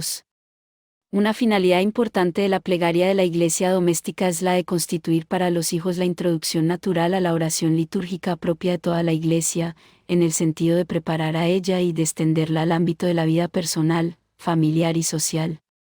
De aquí deriva la necesidad de una progresiva participación de todos los miembros de la familia cristiana en la Eucaristía, sobre todo los domingos y días festivos, y en los otros sacramentos, de modo particular en los de la iniciación cristiana de los hijos. Las directrices conciliares han abierto una nueva posibilidad a la familia cristiana, que ha sido colocada entre los grupos a los que se recomienda la celebración comunitaria del oficio divino. Pondrán asimismo cuidado las familias cristianas en celebrar, incluso en casa y de manera adecuada a sus miembros, los tiempos y festividades del año litúrgico. Para preparar y prolongar en casa el culto celebrado en la iglesia, la familia cristiana recurre a la oración privada, que presenta gran variedad de formas. Esta variedad, mientras testimonia la riqueza extraordinaria con la que el Espíritu anima la plegaria cristiana, se adapta a las diversas exigencias y situaciones de vida de quien recurre al Señor. Además de las oraciones de la mañana y de la noche, hay que recomendar explícitamente, siguiendo también las indicaciones de los padres sinodales, la lectura y meditación de la palabra de Dios, la preparación a los sacramentos, la devoción y consagración al corazón de Jesús, las varias formas de culto a la Virgen Santísima, la bendición de la mesa, las expresiones de la religiosidad popular. Dentro del respeto debido a la libertad de los hijos de Dios, la Iglesia ha propuesto y continúa proponiendo a los fieles algunas prácticas de piedad en las que pone una particular solicitud e insistencia. Entre estas es de recordar el rezo del rosario, y ahora, en continuidad de intención con nuestros predecesores, queremos recomendar vivamente el rezo del Santo Rosario en familia. No cabe duda de que el Rosario a la Santísima Virgen debe ser considerado como una de las más excelentes y eficaces oraciones comunes que la familia cristiana está invitada a rezar. Nos queremos pensar y deseamos vivamente que cuando un encuentro familiar se convierta en tiempo de oración, el rosario sea su expresión frecuente y preferida. Así la auténtica devoción mariana, que se expresa en la unión sincera y en el generoso seguimiento de las actitudes espirituales de la Virgen Santísima, constituye un medio privilegiado para alimentar la comunión de amor de la familia y para desarrollar la espiritualidad conyugal y familiar. Ella, la Madre de Cristo y de la Iglesia, es en efecto y de manera especial la madre de las familias cristianas, de las iglesias domésticas. Plegaria y vida. 62. No hay que olvidar nunca que la oración es parte constitutiva y esencial de la vida cristiana considerada en su integridad y profundidad. Más aún, pertenece a nuestra misma humanidad y es la primera expresión de la verdad interior del hombre, la primera condición de la auténtica libertad del espíritu. Por ello la plegaria no es una evasión que desvía del compromiso cotidiano, sino que constituye el empuje más fuerte para que la familia cristiana asuma y ponga en práctica plenamente sus responsabilidades como célula primera y fundamental de la sociedad humana. En ese sentido, la efectiva participación en la vida y misión de la Iglesia en el mundo es proporcional a la fidelidad e intensidad de la oración con la que la familia cristiana se une a la vid fecunda, que es Cristo. De la unión vital con Cristo, alimentada por la liturgia, de la ofrenda de sí mismo y de la oración deriva también la fecundidad de la familia cristiana en su servicio específico de promoción humana, que no puede menos de llevar a la transformación del mundo. 3. La familia cristiana, comunidad al servicio del hombre. El nuevo mandamiento del amor.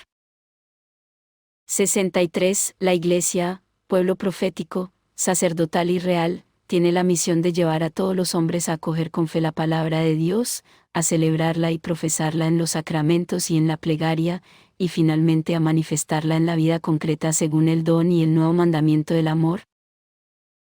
La vida cristiana encuentra su ley no en un código escrito, sino en la acción personal del Espíritu Santo que anima y guía al cristiano, es decir, en la ley del Espíritu de vida en Cristo Jesús. El amor de Dios se ha derramado en nuestros corazones por virtud del Espíritu Santo, que nos ha sido dado. Esto vale también para la pareja y para la familia cristiana, su guía y norma es el Espíritu de Jesús, difundido en los corazones con la celebración del sacramento del matrimonio. En continuidad con el bautismo de agua y del Espíritu, el matrimonio propone de nuevo la ley evangélica del amor, y con el don del Espíritu la graba más profundamente en el corazón de los cónyuges cristianos.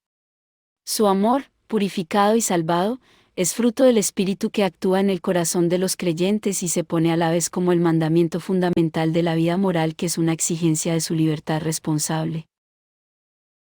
La familia cristiana es así animada y guiada por la ley nueva del Espíritu y en íntima comunión con la Iglesia, pueblo real, es llamada a vivir su servicio, de amor a Dios y a los hermanos. Como Cristo ejerce su potestad real poniéndose al servicio de los hombres, así también el cristiano encuentra el auténtico sentido de su participación en la realeza de su Señor, compartiendo su espíritu y su actitud de servicio al hombre. Este poder lo comunicó a sus discípulos, para que también ellos queden constituidos en soberana libertad, y por su abnegación y santa vida venzan en sí mismos el reino del pecado. Más aún, para que sirviendo a Cristo también en los demás, conduzcan con humildad y paciencia a sus hermanos al Rey, cuyo servicio equivale a reinar. También por medio de los fieles laicos el Señor desea dilatar su reino, reino de verdad y de vida, reino de santidad y de gracia, reino de justicia, de amor y de paz. Un reino en el cual la misma creación será liberada de la servidumbre de la corrupción para participar en la libertad de la gloria de los hijos de Dios. Descubrir en cada hermano la imagen de Dios. 64. Animada y sostenida por el mandamiento nuevo del amor, la familia cristiana vive la acogida, el respeto, el servicio a cada hombre, considerado siempre en su dignidad de persona y de hijo de Dios. Esto debe realizarse ante todo en el interior y en beneficio de la pareja y la familia, mediante el cotidiano empeño en promover una auténtica comunidad de personas, fundada y alimentada por la comunión interior de amor. Ello debe desarrollarse luego dentro del círculo más amplio de la comunidad eclesial en el que la familia cristiana vive. Gracias a la caridad de la familia, la Iglesia puede y debe asumir una dimensión más doméstica, es decir, más familiar, adoptando un estilo de relaciones más humano y fraterno.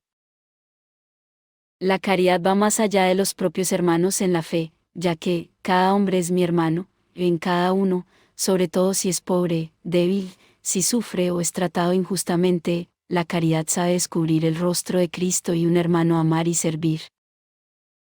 Para que el servicio al hombre sea vivido en la familia de acuerdo con el estilo evangélico, hay que poner en práctica con todo cuidado lo que enseña el Concilio Vaticano II, para que este ejercicio de la caridad sea verdaderamente irreprochable y aparezca como tal. Es necesario ver en el prójimo la imagen de Dios, según la cual ha sido creado, y a Cristo Señor, a quien en realidad se ofrece lo que al necesitado se da.